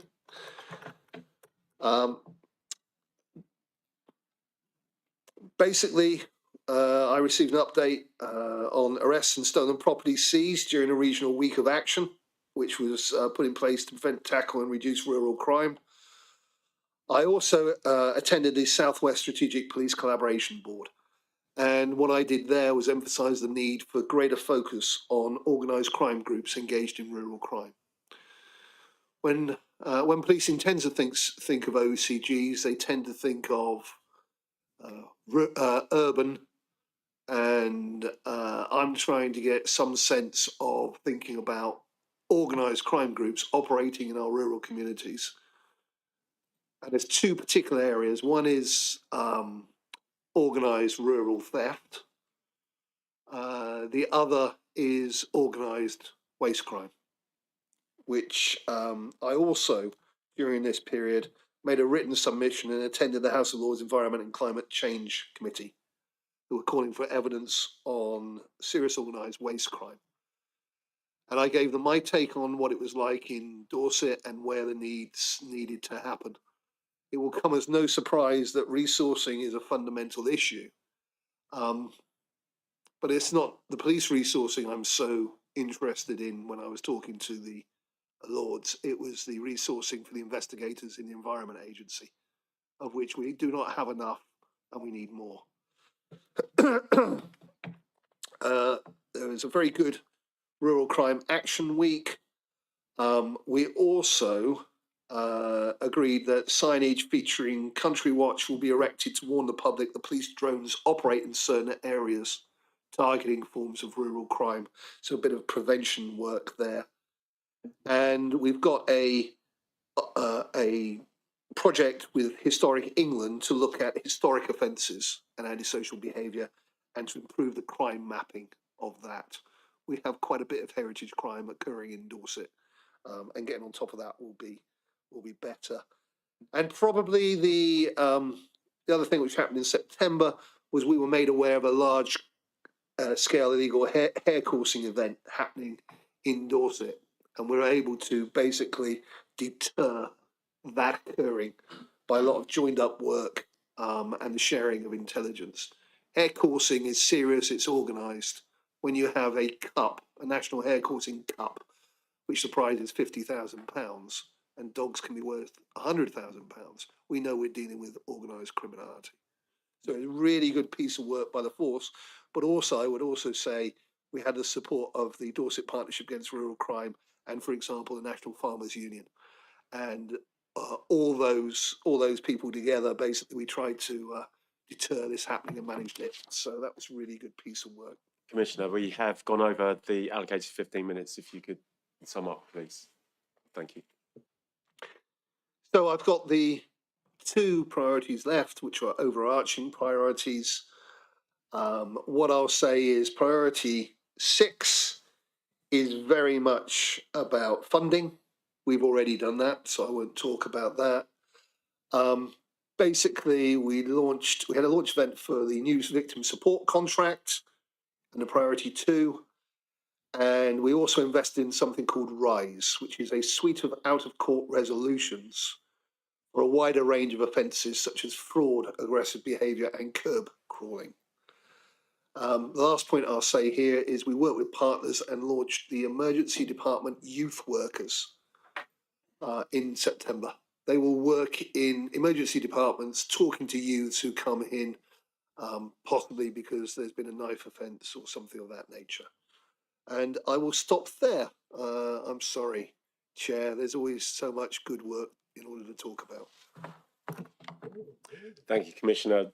It's very much appreciated. And to complement the good work, we have a lot of good scrutiny from the panel members with questions that have been submitted in advance. So we will proceed to those without further ado. Under priority 1, Councillor Woods, you had a question on the local plan and housing. Yeah, thank you, Chair. I was just going to ask, obviously with the Dorset local plan that's kind of being in the planning phases right now, getting put together, there is a significant rise in housing numbers expected across Dorset.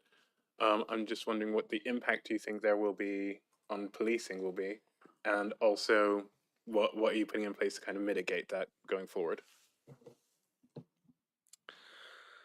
Thank you. Yes, I mean the Dorset local plan includes proposals to build up to, I think, if I'm right, it's over 40,000 new homes. Thank you. Look, people need homes. We know that. But they have to be done and built in the right way. And for me, it's not just the home itself, it's what you put around the home. If you have 40,000 houses going, where are they going? It's about the where and what's there and what can support them. And that worries me from the point of view of the ongoing issue of demand for Dorset Police. I think there will be a significant impact.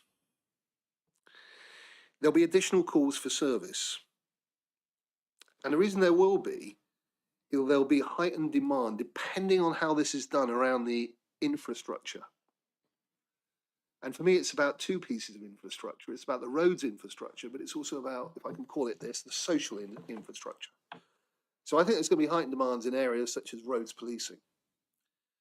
I think there's going to be heightened work in safeguarding and community safety and prevention work.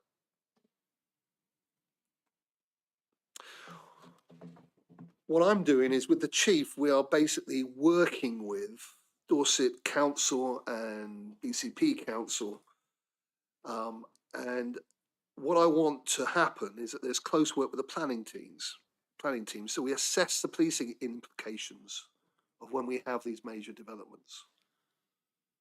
I would want, if there was a major development, for example, for the crime prevention team from Dorset Police, the designing out crime team, to be in conversation early enough so that these areas are designed in the best possible way so that there is low crime.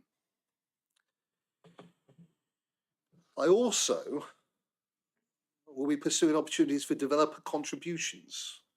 There are mechanisms such as the Community Infrastructure Levy and also Section 106 agreements.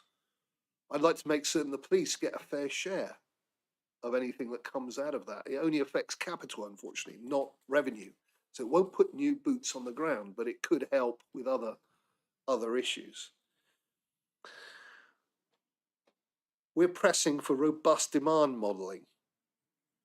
So if you're going to put these houses up, do you know what the demands are going to be in those areas? Not just demands on policing, but demands on roads, demands on social services, all those demands. And that needs to be factored into long-term resourcing, estate planning and workforce strategies. So we're going to look at that in partnership. We're going to review where police bases are located, depending on what happens and how this is done. It might mean that we need to tweak where the response teams are, for example. But it needs to be certain that there's got to be constructive dialogue with partners so that this community safety can be built. What can't happen, and what I'm really worried about, is that you take a whole swathe of housing and just go woof and put it somewhere.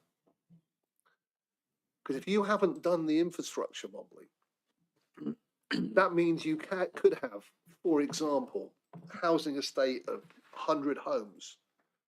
There could be 200 cars trying to get to work. In a lot of places in Dorset, our roads are still the same as they were for horse-drawn carriages. That is going to put demand. That puts demands on road junctions. That means queues. That means you're trying to make up the time to get to work. That means you could be speeding. I can see there being significant issues, for example, from that one issue alone. There's also something about, there's a suggestion that a greater proportion of social housing is in these proposed new developments. Well, look, that's heterogeneous. Much social housing will be occupied by people living independently. It's likely that they could also be in work.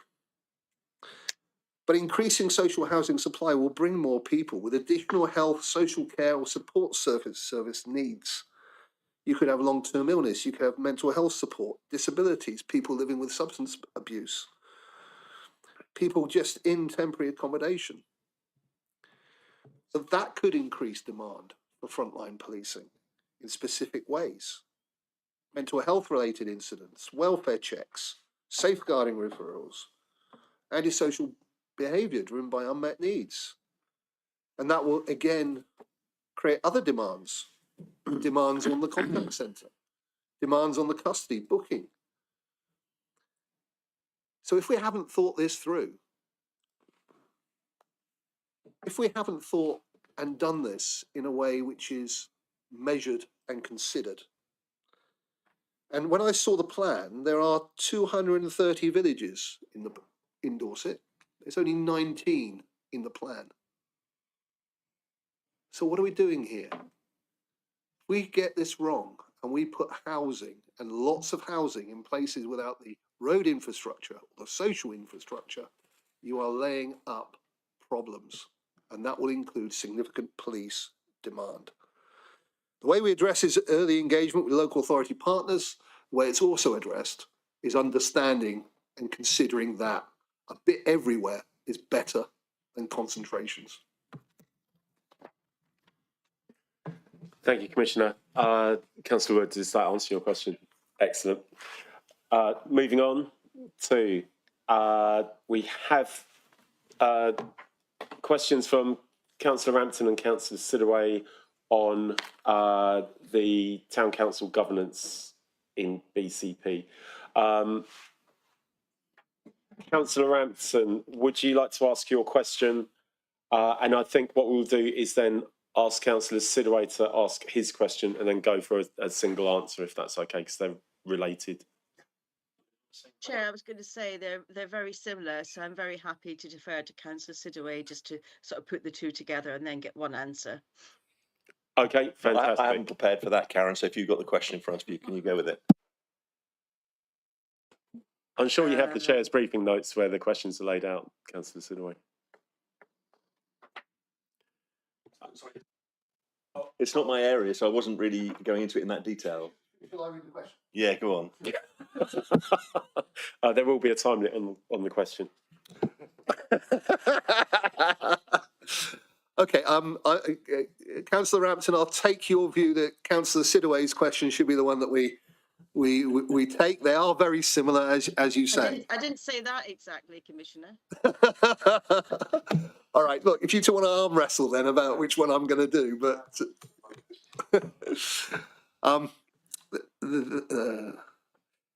so let's do it this way. How does the PCC envisage that engagement with the wider tier of governance in the BCP area will work with the increase in parish and town councils? And the second one is, does the PCC agree that there is an opportunity to facilitate improved engagement with parish and town councillors and neighbourhood policing? And can I elaborate on how this engagement works with existing parish and town councils? So it is a question about the increase in parish and town councils in BCP. And it's a question on how does it work currently with those in Dorset. Well, from a force engagement perspective and where the force need to be seen and all the rest of it, we've kind of covered that in the paper about community contact points and mobile police stations. The point I'll make is I talk a lot to town councils in Dorset, and I always make the same point to them as I made here around community contact points and mobile police stations, is that there should be a good connection between the neighbourhood policing team and the town council, as well as the local authority councillors. How that is done, I know of one really good example, which I'm trying to get consistency across the force. There is a really good inspector, I'm not going to name him because I'll upset all the others, but there is a really good inspector in Dorset, and he meets with everybody, the town councillors and the Dorset local authority councillors, and indeed some if not all of the parish councillors on his patch. He does it virtually by Teams, but that makes certain that it's the equivalent of the meeting that your inspector would have with you, Chair, And I would see that that is the way forward. I would be really concerned if we were starting to build a new communication infrastructure specifically because of the resourcing requirement that would require on the inspectors and the sergeants. So I think there is a way through this in order to make certain that you get good communication with Dorset Police to their elected representatives. It will come back to what I alluded to earlier, though, consistency and making certain that it's happening the same everywhere, which is why I'm always open to hearing where it's not so good. And I take those straight away to the chief when I talk to her. So I hope that gives you some of my take on this.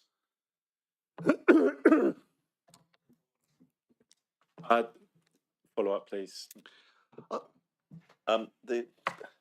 So apologies for the confusion. I thought as it was Councillor Rampton's lead, I'd let her run the answer. So, but from me, it comes from, and I often say this about the engagement and how we improve it and things like that. The meeting that we had in Corfmullen that you were at and I was at for the first half an hour or so, some time ago, in speaking to some of those councillors, they don't get any information from their local inspector. And my feeling at that meeting was therefore that they knew nothing about what we discuss, and therefore were, I don't like to defend you too much, but they were attacking you for things that they should probably have had available to them to know that they were the wrong things to be talking to you about, when there were other things that were more important that they could have been talking to you about. And so a lot of the meeting was around things that you weren't doing, that you couldn't do for all the reasons that we discuss every meeting. And so I just felt there was a huge benefit of engaging with the town councils, not least Broadstone is getting one. But the town councils endorse it that, obviously I'm not that close to, but the ones I speak to, they tell me that. And it was evident at that meeting. You were there for hours after I left. So probably defending the same points. So it's it's interesting the way you framed that, because I didn't see that as an attack. I see my job, this is what the Police and Crime Commissioner job should be, is to go out and talk to residents and their elected representatives to understand what's working, and where it's not, then go back and make representations to the force. So, for example, I know in one part of Dorset it works beautifully. I know in one part of Bournemouth, Christchurch and Poole it might work beautifully. That's fine. I don't hear about there. I only hear about where it's not working beautifully, and that's where I want to take it to the chief and say, if we can make it work here, why can't we make it work here? So, yeah, I'm very clear that I would expect there to be a connection between the local Dorset Police neighbourhood policing team and their elected representatives. And where that's not happening, then I would love to know about it. I will make one caveat. The caveat is the operational demand on the force. So that doesn't mean they're going to be at every parish meeting. And that expectation is not realistic with our resources. What I would expect them to be able to do, though, is all of them should have a regular newsletter. It should be a regular neighbourhood policing team newsletter. And that should be available to local councillors at their parish meetings so they can see what's going on. And I would expect, if there's a specific issue, that there would be contact in order to address that. That's my expectations. What we know is this is a issue with any big organisation. It's making certain consistency occurs across all of it, and so that's what I'm here to do. That's what I'll do. Can I ask a little question? May I ask a question? Another question. Go ahead. So the question is this, and I'm kind of conflicted about asking it because I am by nature a low tax believing person. But there's going to be town council precepts, isn't there? And that's going to put more of a tax burden on the individuals. Is any of that money going to flow in Dorset Police's way? No. Okay. Okay, not to go too far down the rabbit hole of town councils, but be my guest. No. How quick is that? I mean, that is not, and I'm sure your question is slightly tongue in cheek that you know that from the other town councils. That's not the point of a town council. That is the point of the government to sort that out. The town council is there to help other things in the town, such as fixing broken seats and road signs and mowing grass and things like that. So it's not for funding. Although I think the advantage and partly behind the question is that when you have a central point where there is some sort of civic presence, that is an opportunity for us to work together to be able to communicate better on behalf of the police, especially for those who feel that they don't want to talk to police, but they might talk to their town councillor. Okay, I'm not going to respond and unpick what you've just said because I could. I think the point I'm trying to make is where does community safety sit as a responsibility then? Is it still with the local authority? Okay, fine. In that case, that's just great. But if you are going to do the no broken windows stuff as a town council and you are going to fix broken benches, clean graffiti and all that sort of stuff, then that is helpful in itself. Okay, I think that's a good summary and we will move on.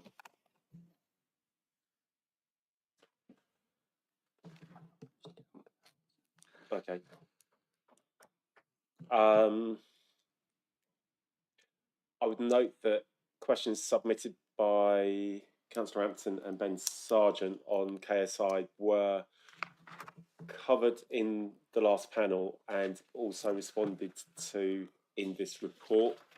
I note that Ben isn't here today, but if Councillor Hampton is okay, we will move on to the following priority. Councillor Hampton. Thanks, Chair. Just on the response from the Commissioner, I'm not sure they're quite getting what we're trying to say, which is really that we just want to know what the KPIs are in BCP for us as councillors, and it's not a sort of a one-off. I'd like it on a regular basis, please. I'm a bit confused by the answer to the question. Thank you. So my understanding is that Dorset Road Safe don't get the granular data regularly. So they've done a look in order to give that response. Am I right in that? Yeah. Do you want to add to it? That's right. They don't tag the collisions by local authority area, so they can do that piece of work if we give them a time frame and provide it. But we'd be asking them to routinely do something they don't do, because of course, from their perspective, being a pan Dorset initiative, knowing how many happen one side of a local authority border isn't something that's tremendously useful. But they do know where every collision happens. But from the perspective of their resources, it's not done in that way. So we provided data in the way that it has been for a number of years. But we'd be asking them to do something different solely for the purpose of this panel. But we can do we could do that as we've suggested on a one-off basis. We wouldn't suggest doing it on a rolling basis, as it's just extra demand on a team. Okay, thank you. I'm not sure how helpful just a one-off basis would be, to be honest. It is something that you'd want to see on a regular basis. So if that isn't possible, that's annoying. But as it is, it is what it is. Well, can I make a suggestion? And the suggestion is this: because I get that. If that is something which the councillors in the local authority want, both councillor portfolio holders sit on Dorset Road Safe for BCP and for Dorset. Can I suggest they make that recommendation there? Because I can make the suggestion, but I'm one board member on Dorset Road Safe. Actually, if you want it split, that's the way that we could possibly get it done. But then again, we'd still have to understand the resources in order to do that and how much value there is in splitting it, which would be something for the Dorset Road Safe Board. Does that make sense? Thank you. Through the chair, who is the BCP representative on that panel? I'll take a stab. Is it, I mean, who's your portfolio holder for transport? Is it Richard Herritt? Yeah. I believe Richard Herritt. Yeah, okay. So we believe Richard Herritt does BCP, and I think it is John Andrew who does Dorset. I'm getting nods, so fine. So, are you okay with that response, Councillor Hampton?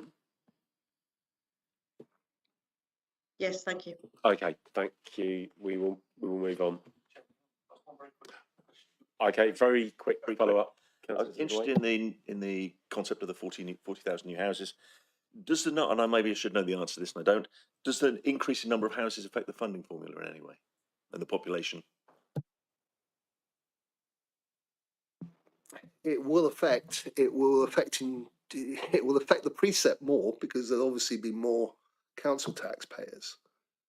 I'm not certain because I am not certain how responsive the NFF is to population increases, if you see what I mean. That's another question for the Home Secretary when I see her.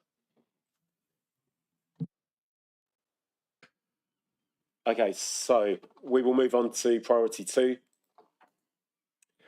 And we have the first question raised by Councillor Canavan. Thank you, Chair. It's linked in a way to the question later on in the report where we've had the response from the OPCC about the data, and thank you very much for breaking that down in terms of the underrepresented groups. That's interesting to see, but worrying also. But the question here was around the Force Hate Crime Review Panel. And I may have misunderstood it, but I kind of got the impression that this was a new thing or relatively new thing. And I'm just wondering how that links, what is it specifically that they're doing in relation to, that data that was reported on, and also whether there is any kind of analysis of that in relation to the complaints that might be coming through the Op-Ford process.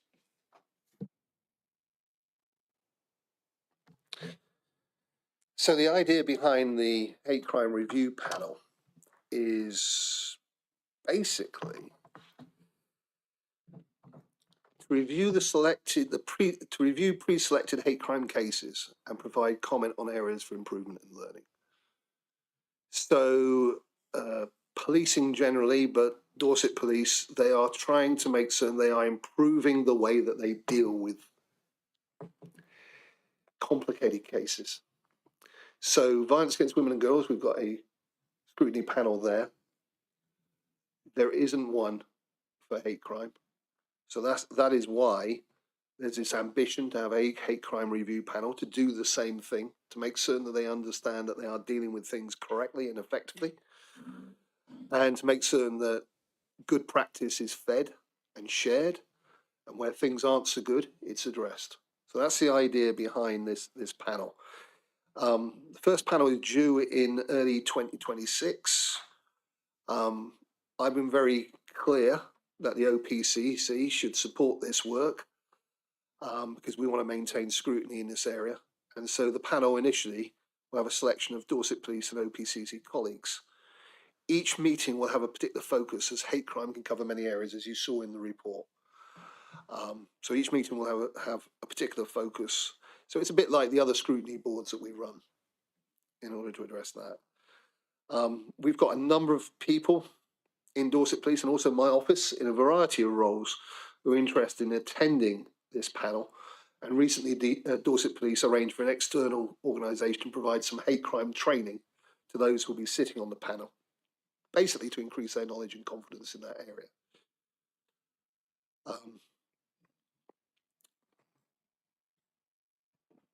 How it will work seems to be getting more and more transparent. Obviously, I will come back here after we've had a few panel meetings and report back to the board. Operation Ford is a programme to increase the support for elected representatives, excluding MPs. So it's your operation. And it kind of does the same thing. Operation Bridger is the one for MPs, which is the programme to ensure the safety and security. They're separate endeavours.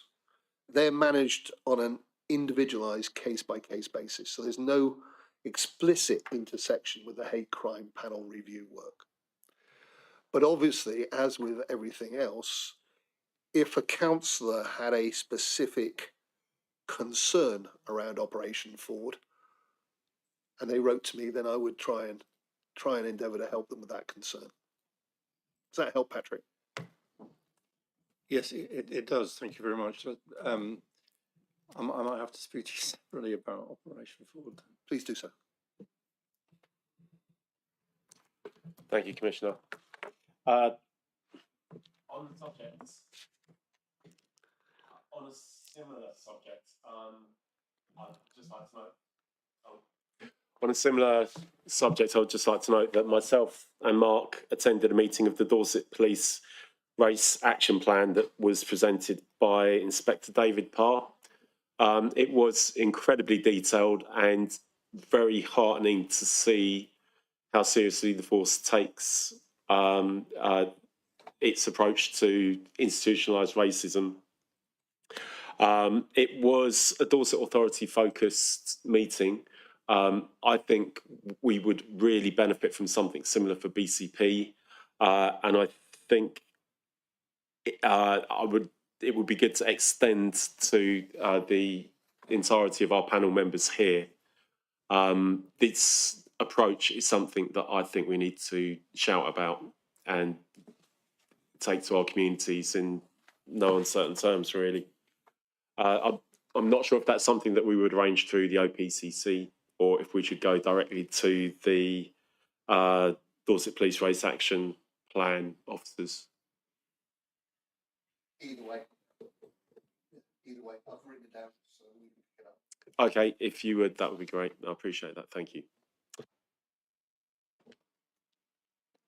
The next question we have on priority 2 is regarding 101, raised by Ben Sargent and Councillor Wood. Councillor Wood, did we discuss that you had received enough information, or did you have further follow-up? Just a small follow-up, I suppose. Okay, small follow-up. Yes, thank you. Well, thank you for providing the information, first of all. And it's good to see the actual numbers of calls in there as well. What I was hoping to see is maybe over time, like I think the number that's reported here is the current quarter's numbers. It would be, especially seeing as we were talking about seasonality before, it would be nice to see maybe what the previous quarter was, which I expect would have been the peak one with the most calls, and see how that relates to the kind of abandonment and all that. So just seeing a kind of rolling figure on that, just and with the raw call number as well, to see how, if those stats all track up, so the number of calls goes up, everything goes up, and things like that. So just a bit more detail on that, I think, would be helpful.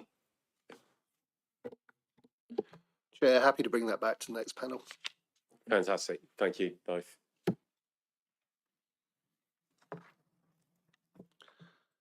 We have a last question under priority 2 from Ben Sargent, which I'll ask as he's unable to attend today. The KPI for percentage of people who feel that Dorset Police are doing a good job has dropped to 61%. What does the PCC believe to be the root cause of this drop?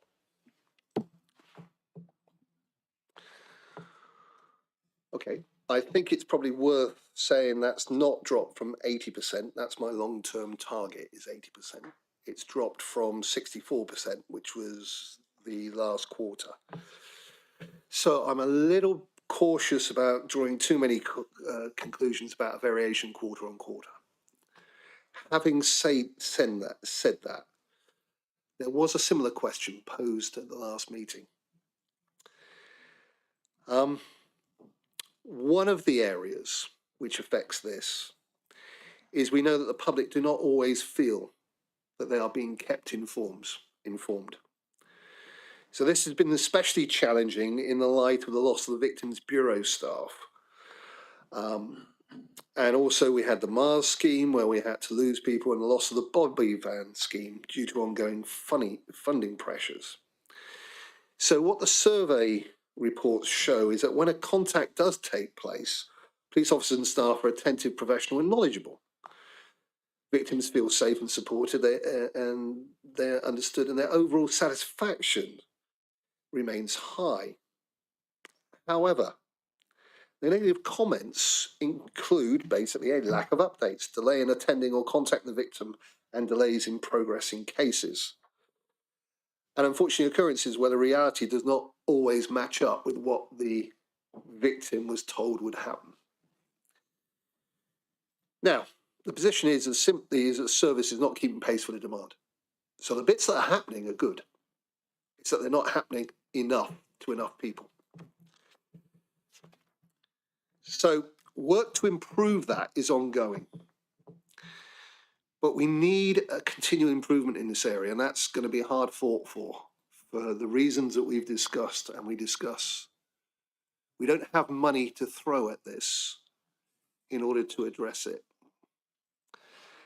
So I also believe that this will improve, and it will improve over time as we embed, for example, enhanced video response. To give you an example, when I first came into office, I was being told that people were waiting 3 weeks if they were lucky for contact from Dorset Police. And this is after they've had contact, they've been told somebody will get back to them, and I was being told it was 3 weeks. Enhanced video contact is doing that far faster. This, if you recall, is where the person has the choice of talking to an officer online. And we are getting that much better. We had some problems with resource there, but now that has been dealt with. We have more people in the EVR area. So not only will that increase the timeliness of those calls, we also know from what we saw in the pilot, it increases victim satisfaction as well, the very thing that we're trying to affect here. So there is some improvements occurring. And there is a big deal also about people equating a good job with what they see in the press as well. It would be easy to think, if you were to follow the press articles, that we lived in a terrible, terrible, terrible county full of crime and all the rest of it. That is not the case. We are the 8th safest. Antisocial behaviour is down, burglary is down, violence, we are the 4th safest place in the country for medium violence. The positive outcomes also, we are now in the top quarter of all forces. So we're actually catching more crooks and dealing with them than we were. Unfortunately, the press doesn't report good news. And so sometimes we have sensational phraseology. Sometimes we have reports, they don't say it's Dorset until you get halfway down the article and find out it's somewhere else. All that stuff, unfortunately, affects the way that the public see Dorset Police. So some of it is within our gift, some of it we need to improve. I'm gratified we have the Victims Champion now, which my office part funds in Dorset Police to champion the work of victims. That's a new initiative which we will obviously talk about later in the work programme. So there's a difference between safe and good service. And that's what I think colours this. I think we're in a very safe place. I think we could improve the service further. That's part of why I exist. And that's why I'm going to try and do. So I hope that gives you a slightly comprehensive answer about that and some of the factors which come into play. Thank you, Commissioner. We will move on to priority 3, fight violent crime and high harm. We have 2 advanced questions. Councillor Canavan, did you want to ask your question on White Ribbon?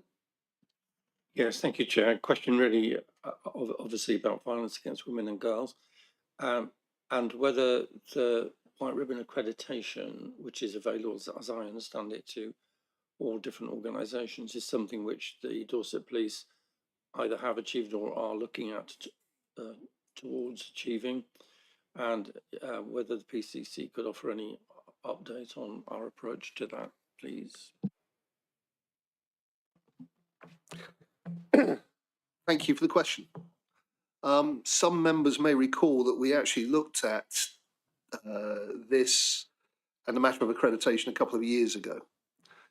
So at that time, the force in my office had a real good look at it. We've kept the position under review. First thing I'll say is ultimately it's a force decision as to whether to seek White Ribbon accreditation. Dorset Police has continued to support White Ribbon Day, as indeed I do. You may notice the one on my lapel. Indeed, the force and myself issued a press release last week to mark the occasion. We remain committed, absolutely firmly committed, to standing up against violence against women and girls, wherever it may occur, whether on the streets or in the homes. There is a significant amount of work being delivered to tackle violence against women and girls, and that was outlined in detail to the panel at a recent meeting. The force works with the National Centre Guide for Violence Against Women and Girls, and that provides a national standardised guidance on training, prevention and specialist skills. In terms of accreditation, the force has considered several factors, including those of impartiality, finance and resources. The force would need to pay fees for the accreditation.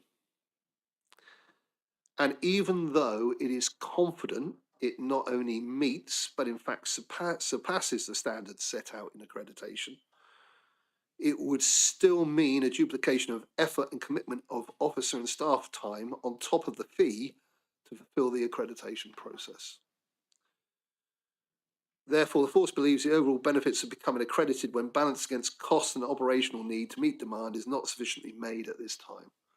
It is not about the badge. It is about the actions. I am happy that Dorset Police could get accreditation.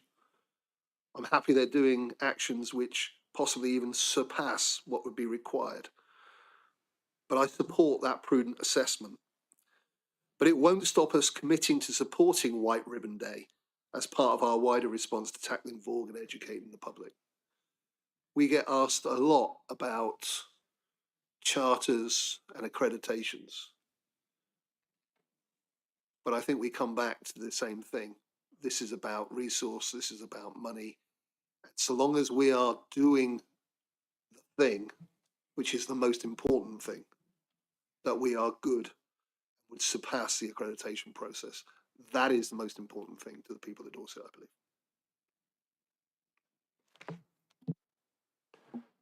Thank you, Commissioner. Are you happy with the response, Councillor Canavan? Well, it's an interesting perspective.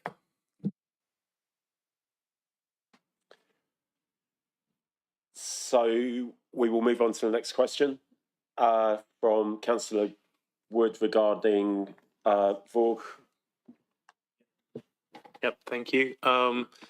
The report obviously refers to the independent panel reviewing VOG cases, providing feedback. I was just wondering if you could expand on the positive, negative feedback that you got, if there's any you can kind of share with us. To a limited extent. So at each VOG scrutiny panel, the members reflect on the victim's experience based on examination of case summaries and the calls. So they listen to the calls which would have occurred. This includes positive observations and also, let's put it this way, constructive suggestions to support continuous learning and improvement. So, for example, in a recent case, panel members expressed concern that the investigation had been handed over to an officer who was due to go on annual leave, resulting in delayed communication with the victim. That's a theme that isn't just for Vorg, it's across the piece, and it's something that I have discussed with the force before, is making certain that the granularity of dealing with cases, that the knowledge management moves if somebody's on holiday or long-term sick. So this has been shared with Dorset Police involved to highlight the impact of such decisions. So we specifically used this as an example, and I want to do that. Another point raised related to whether a victim's needs assessment had been completed. This was fed back to the force as a reminder to ensure that this important step is not missed in future cases. There's also feedback that further signposting support services could have been provided for one case. So you can see that this is really helpful. It throws a light on bits which have been missed or possibly forgotten. But each one will then be dealt with and action will be taken on it. We also provide positive feedback. So at the last meeting, they recognised good work. One panel member stated they felt the victim's experience with Dorset Police as a whole was positive. The victim was believed from the start to the finish, which I think is incredibly important. Another concluded that everything seemed to progress well. Police took it seriously from the first call, and the victim was provided with good support. The sexual offences liaison officer was in touch the day after the initial call. And another noted that the sexual offences liaison officer in this case was very proactive and kept the victims informed throughout, which supported the victim's experience. I think it's really important that the panel acknowledges good work as well as picks them up on where things have gone awry. Because again, that I would expect to be shared with other members of the force so that everybody learns from the good practice.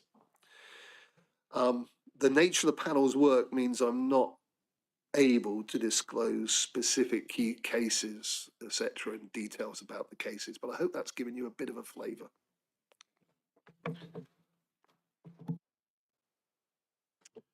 Thank you, Commissioner. If there are no further questions on that item, we will move to priority 4, which is fight rural crime, with 2 questions from Councillor Flagg. Thank you, Chair. My first question is under the waste crime and fly tipping title there. Further to the PCC submission to the House of Lords Environment and Climate Change Committee, what action has the OPCC taken in order to secure additional funding?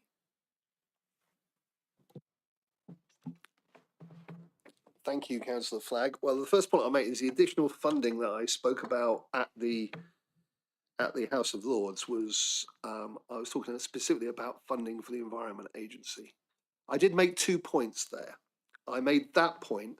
I also made a point about the National Funding Formula and rural crime for Dorset Police as well, because it doesn't take a rocket scientist to draw the connection that if the Environment Agency had more people doing the investigation, they would find more things and they would need more support from Dorset Police in order to service those issues.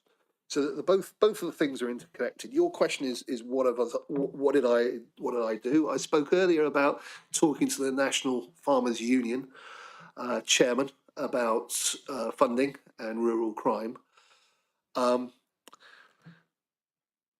in conversation with my other PCCs. We have lobbied on fly tipping before, and the Southwest led a charge in order to get these sanctions changed.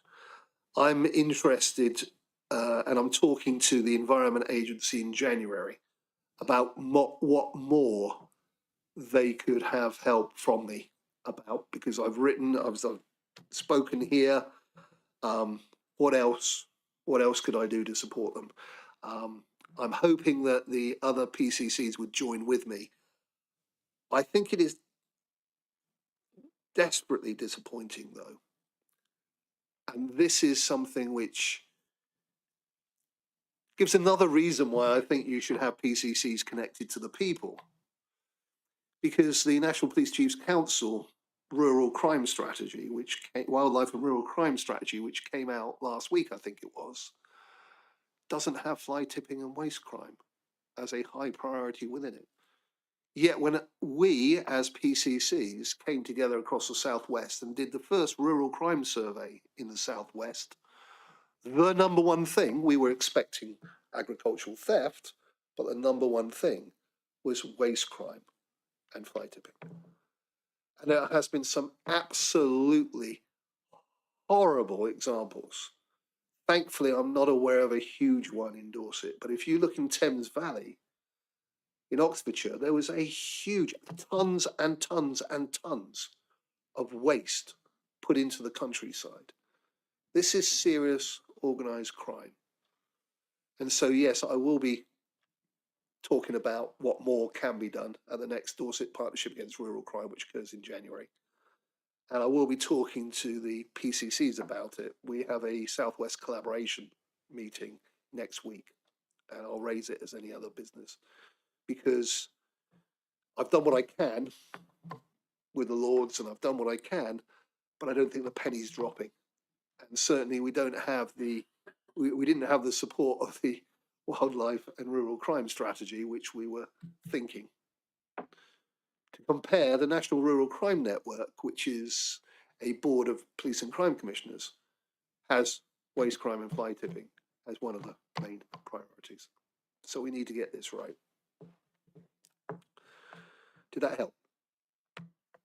Just a quick follow-up, if I may. So are the NFU or the Farmers Union, are they in support of you? Yeah, certainly. The chairman of the NFU, when I spoke about the rural crime issue and the fact that rural forces get underfunded, he was very on board. And I'm hoping they're howling as well. But it feels like we're, I don't know what the quite analogy is. It feels like I've got a candle and I've got a glacier in front of me to melt at the moment, but we'll get there. Thank you. My next question was under the heading of Country Watch. What is the mechanism for the deployment of police drones in targeting rural crime? And I'm guessing it's either proactive or reactive.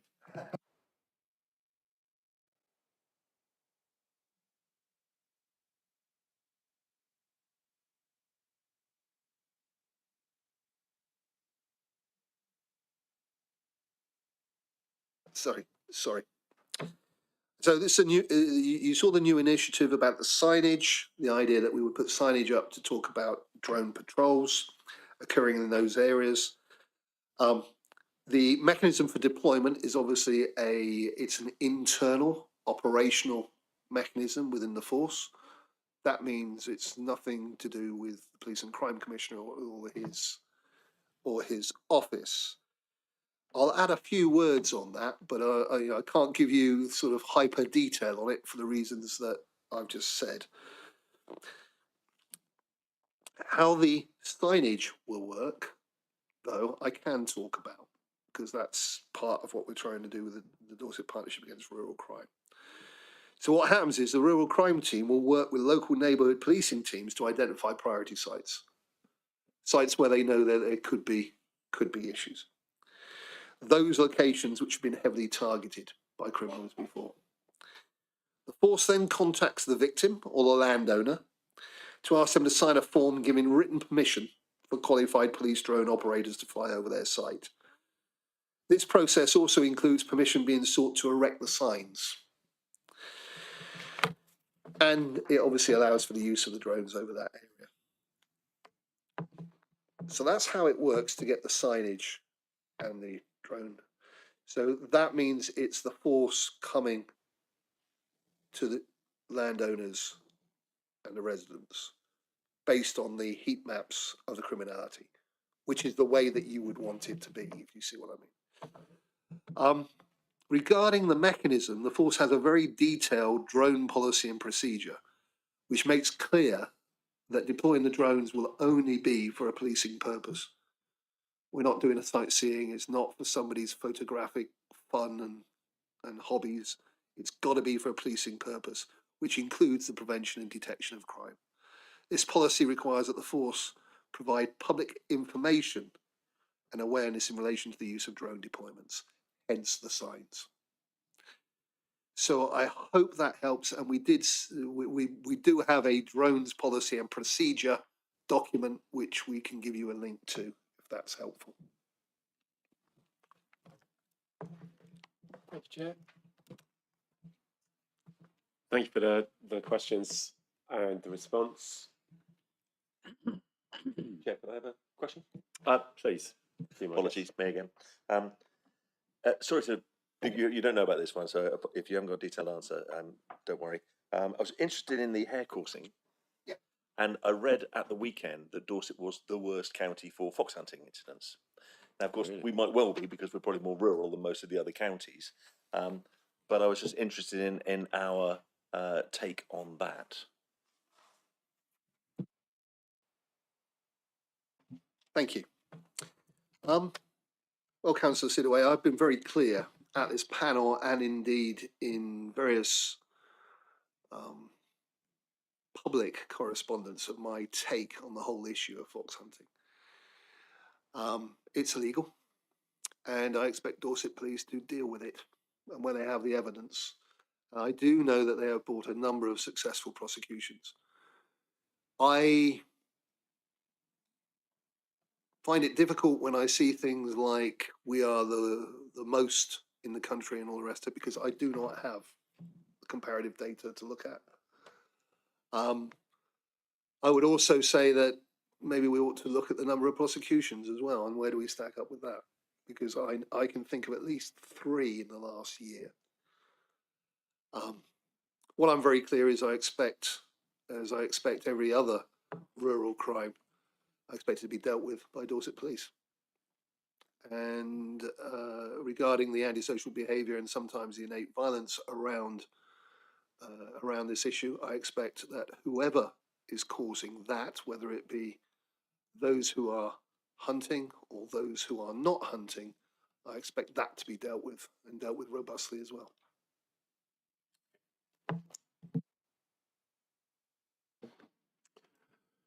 Okay, we will now move on to priority 5, put victims and communities first. Councillor Sidway, you had a question that you received some data for. Are you satisfied with that? I haven't seen the stats. Have I missed those somewhere?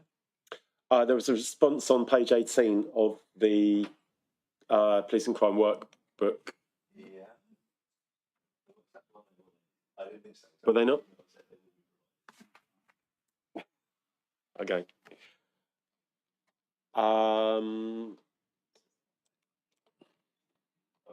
No, to put my microphone on to say this. So we're saying that the breakdown of stats between categories within hate crime are not available. Is that correct?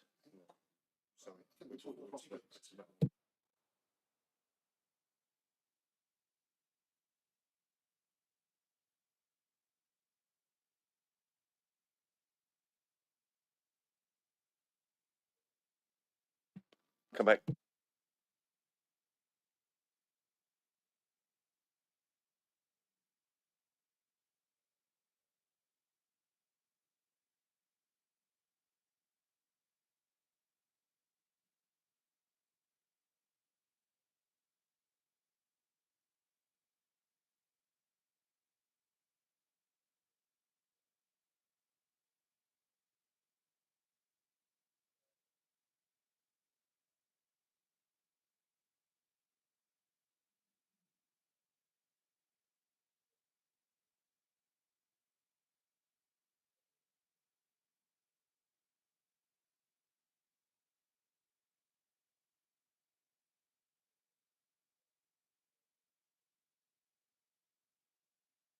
That would help, wouldn't it? Councillor Williams, are you with us for your question on priority 5? I am. Hello. I think that's actually one that's been answered in to the first question, having read it. But my question was, to what extent surveys on the satisfaction reflective of a Dorset reflective of the Dorset demographics. And my follow-up was, for instance, do we talk to miners to understand how safe they feel?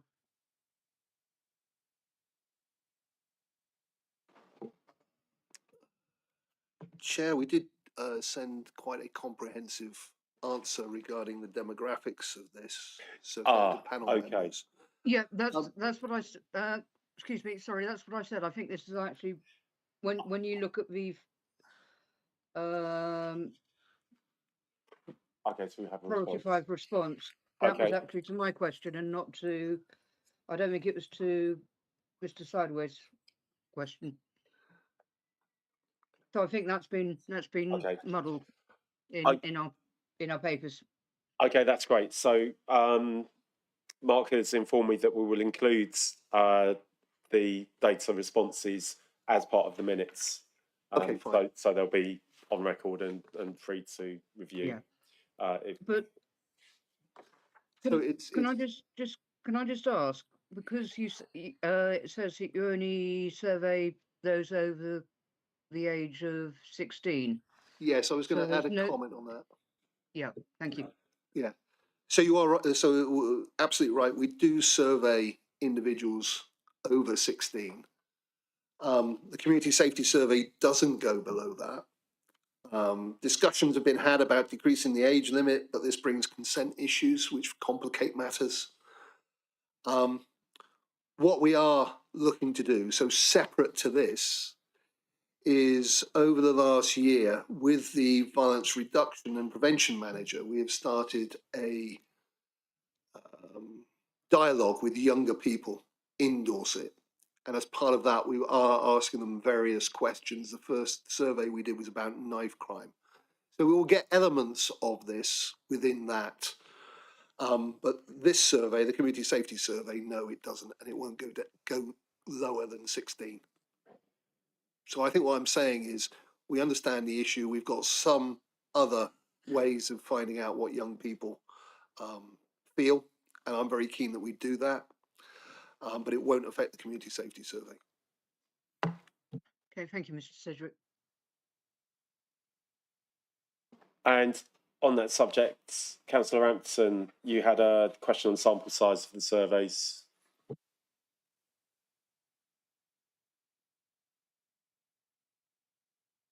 Sorry, Chair, I'm just trying to look at my question and find it.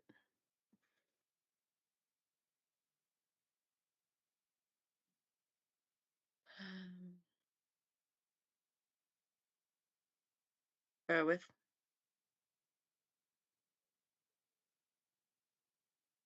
Well, that was it really. Can you provide detail on the sample size of the surveys, which I think has been given in one of the answers? Yes, again, it's with the data on page 18. If you're happy with that, that information will be included in the minutes. I mean, it doesn't sound a lot to me, but I guess that's the nature of a survey, isn't it? They're never they never seem that high, and we're being told that that's actually quite a good result. Would you like to make a comment, or? Well, what we know from the science is that we need 1,066 to be happy about the confidence levels and all the rest of it. We get 1,200 over the year. That's my understanding of that's my understanding. So we're well above the minimal number required to be satisfied scientifically, if you see what I mean. Despite that answer, Commissioner, are you personally satisfied with that number? Would you like to see it higher? And if so, what would you be asking be done to make it higher? Well, I think the issue that you've got is the issue that we keep coming back to. Yeah, it'd be great if we had every single person surveyed in Dorset. We'd have a really true picture. Isn't going to happen. And I think so long as we are satisfied that we have a true picture according to the science and the confidence limits, which we are, and statistical significance, then I think that's fine. I'm happy that we're 1,200 instead of 1,100. But if we're going to put more and more resources into it, what are we going to take that away from? That's my problem. So I think it's good enough.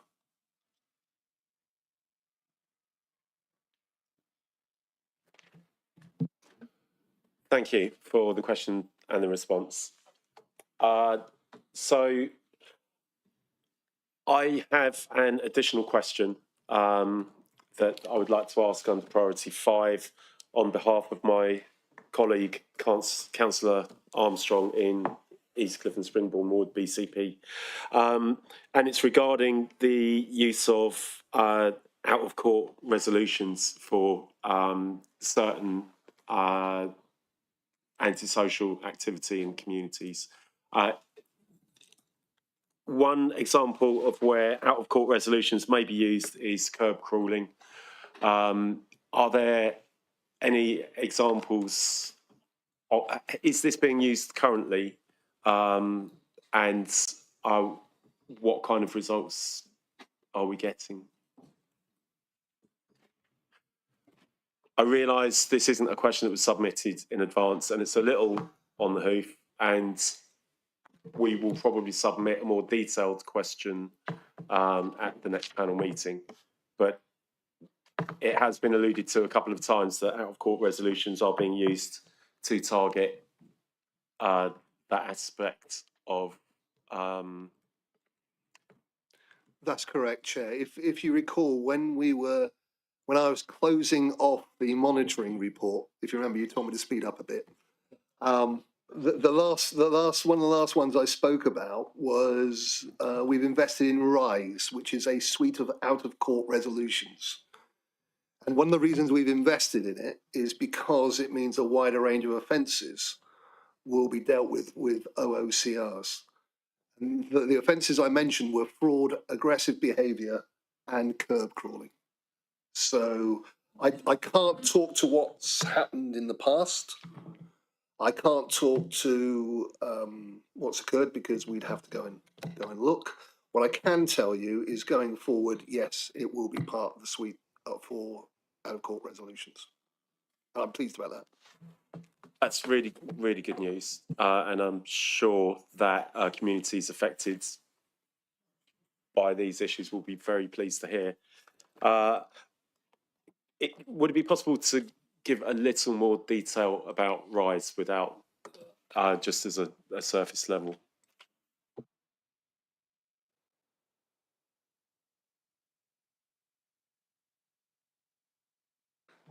So that's the problem with the question that we haven't heard until today. We can get something for you. I appreciate that.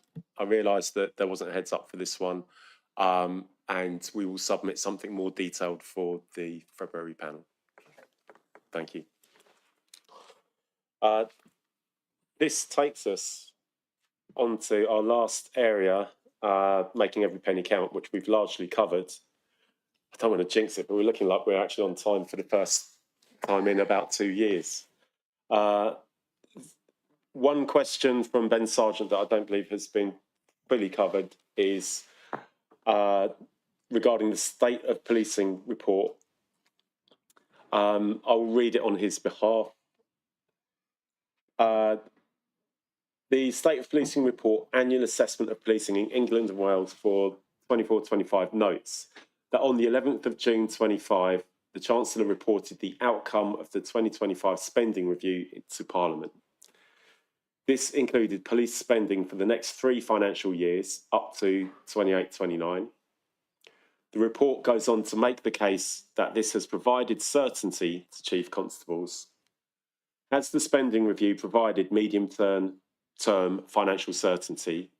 Does the Commissioner have any comment on the assumption made that government has assumed that PCCs will raise the local council tax precept by the maximum amount each year?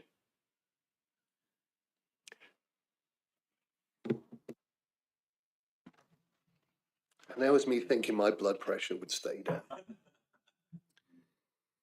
So,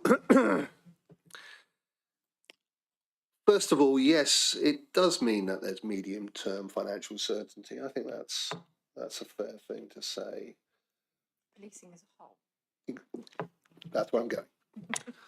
But that is for policing as a whole. So forgive me, you will have certain chief constables who will know that their profit stream from the national funding formula is going to continue for them, and they can continue to invest. They can continue to put more boots on the ground. And like us, there will be six forces who look at it and think, we're going to have to find more savings. That cannot continue. And then the next bit, the bit about,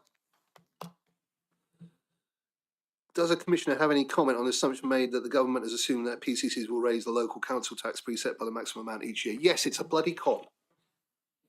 If you don't sort the funding formula, you, police and crime commissioners, you have to put the maximum precept up. Now, actually, for us here, it's a bit of a moot point anyway, because a maximum precept isn't enough because of the issues that we've constantly talked about. But it's, again, not dealing with the fundamental issue and putting it on the local people and making us the bad guys. Enough really is enough. It's beyond, it's beyond rational thought, isn't it? Every time there is a national policing announcement, policing has X amount. We've pumped billions of pounds into policing. But actually, what that means for the local people is that they have less of a good service because of the national funding formula. And you know what? The only way that it can be addressed is by something called the local precept. Well, I hate the fact I have to ask for extra money. I hate the fact that Dorset Police is paid for 51% by the local police, and there's other places in the country where it's 20%. So yeah, I did have a comment on that, but those comments I don't think will come as a surprise to this panel.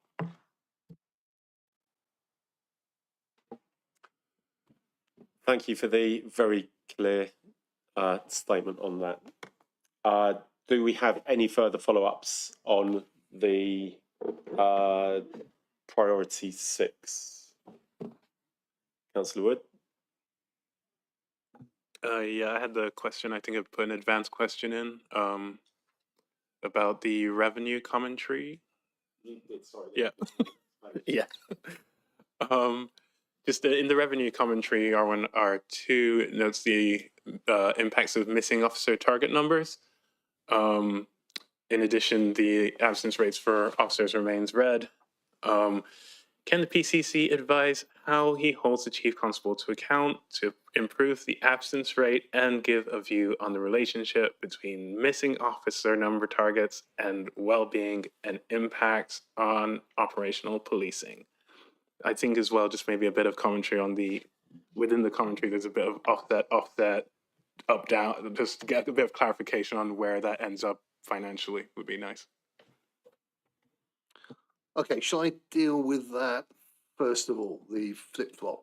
A significant underspend is forecast in officer pay as a result of the reduced officer numbers, but this is offset by a reduction in the ring fence grant. There's also increased overtime being incurred as a result. So we're still around about £500,000 of planned savings still to be delivered.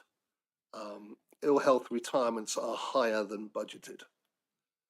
So there's the officer and staff absent rates are considered.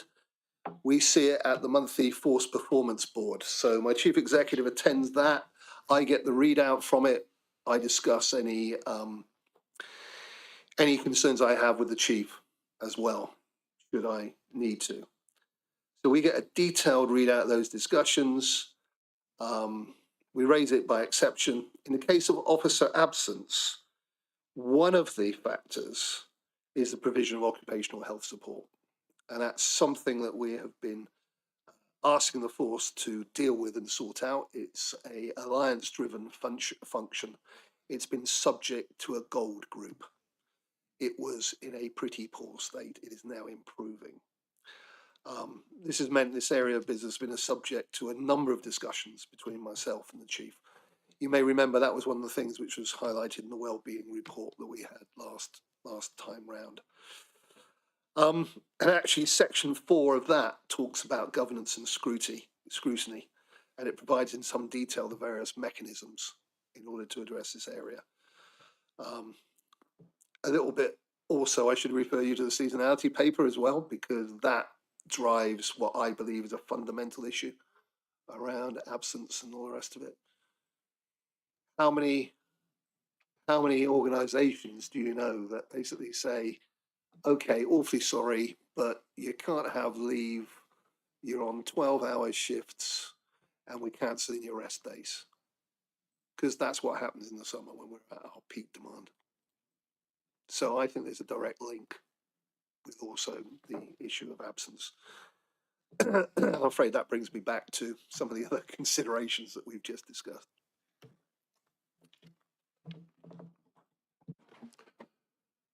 Councillor Woods. Yeah, I mean, just in general, the kind of missing the target, how does that affect your kind of long-term objectives, your kind of operational policing targets and things? Well, we hope that that is a relatively temporary matter. I don't like missing any target. There has been, how can I put this, close and robust discussions between my team, myself, the Chief Constable and her team around this. And there is a gold group, not just around absence, but also about recruitment and retention. Because it's a bit like you've got a bath water, how much you're putting in, how much is coming out. It's about getting both bits right. And for us, a lot of it is around the recruitment as well. And part of the reason we missed those targets was we missed our recruitment target last year. It has to be said on one majority of the problem was we missed the recruitment target on one recruitment course significantly. So that is having a very close eye at the moment. You may have seen that we are recruiting officers. We have a recruitment campaign going on at the moment. That has been looked at and changed considerably in order to try and be more attractive. So basically, through us making some trenchant points, there has been a lot more focus on the retention and recruitment to make it as effective as possible. I don't like hitting any target. That one really, really annoyed me. Thank you for the question and response. Mark has reminded me that we are approaching the 3-hour limit, which under Dorset Council's constitution requires a vote from all members present to continue the meeting. Could I get a quick indication? We are, in fact, if I wasn't saying this, we would probably finish on time, but rules are the rules. Could I see a show of hands for those who want to proceed? Okay, excellent. That is unanimous from members. That closes the quarterly monitoring report scrutiny with. So close. You weren't going to get away with that one, Alistair. You Columbo. Sorry, you moved so swiftly from 5 to 6 that you bypassed the question I tried to get in at the wrong point. I think, Simon, you said some stats were going to be provided. Did you mean by email later? No. So I think that's where we.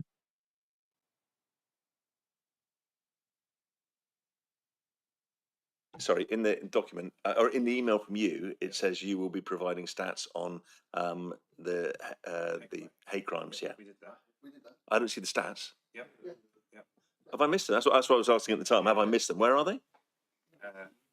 Mark sent them through yesterday. 18 or 19. What page? 19. Sorry, I did go through it all last night. I do have it. I apologise.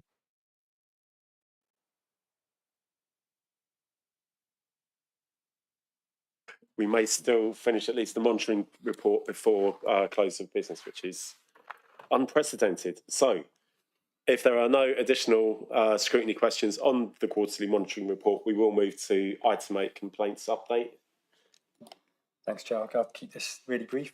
So since the last meeting, the one outstanding complaint and 2 further complaints, one which related to the former Police and Crime Commissioner, have been received and investigated, and none of the 3 complaints have been upheld, and the complainants have been advised of the outcomes of those. Okay, thank you for that update.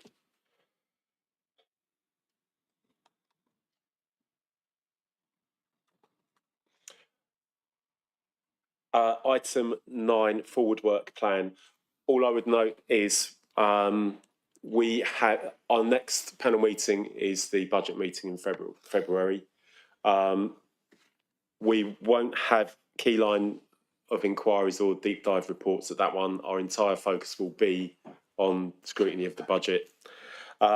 With that in mind, we will have an all-member training session in January with Frontline Consulting on budget scrutiny. This is as close to mandatory attendance as we get in these panel meetings.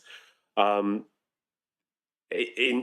my view, it is the primary statutory responsibility of this panel to scrutinise the budget, and the training offered by Frontline is first class. So we will meet for that in January, and then the budget meeting in February. And at that point, we will discuss further items to add to the forward work plan. Any questions on the forward plan? Okay. Any urgent items? Any exempt business? This is a record. I will, in that case, like to thank. We have some items to discuss after the formal meeting. I would like to thank the PCC, the officers of the Police Crime Commissioner, panel members,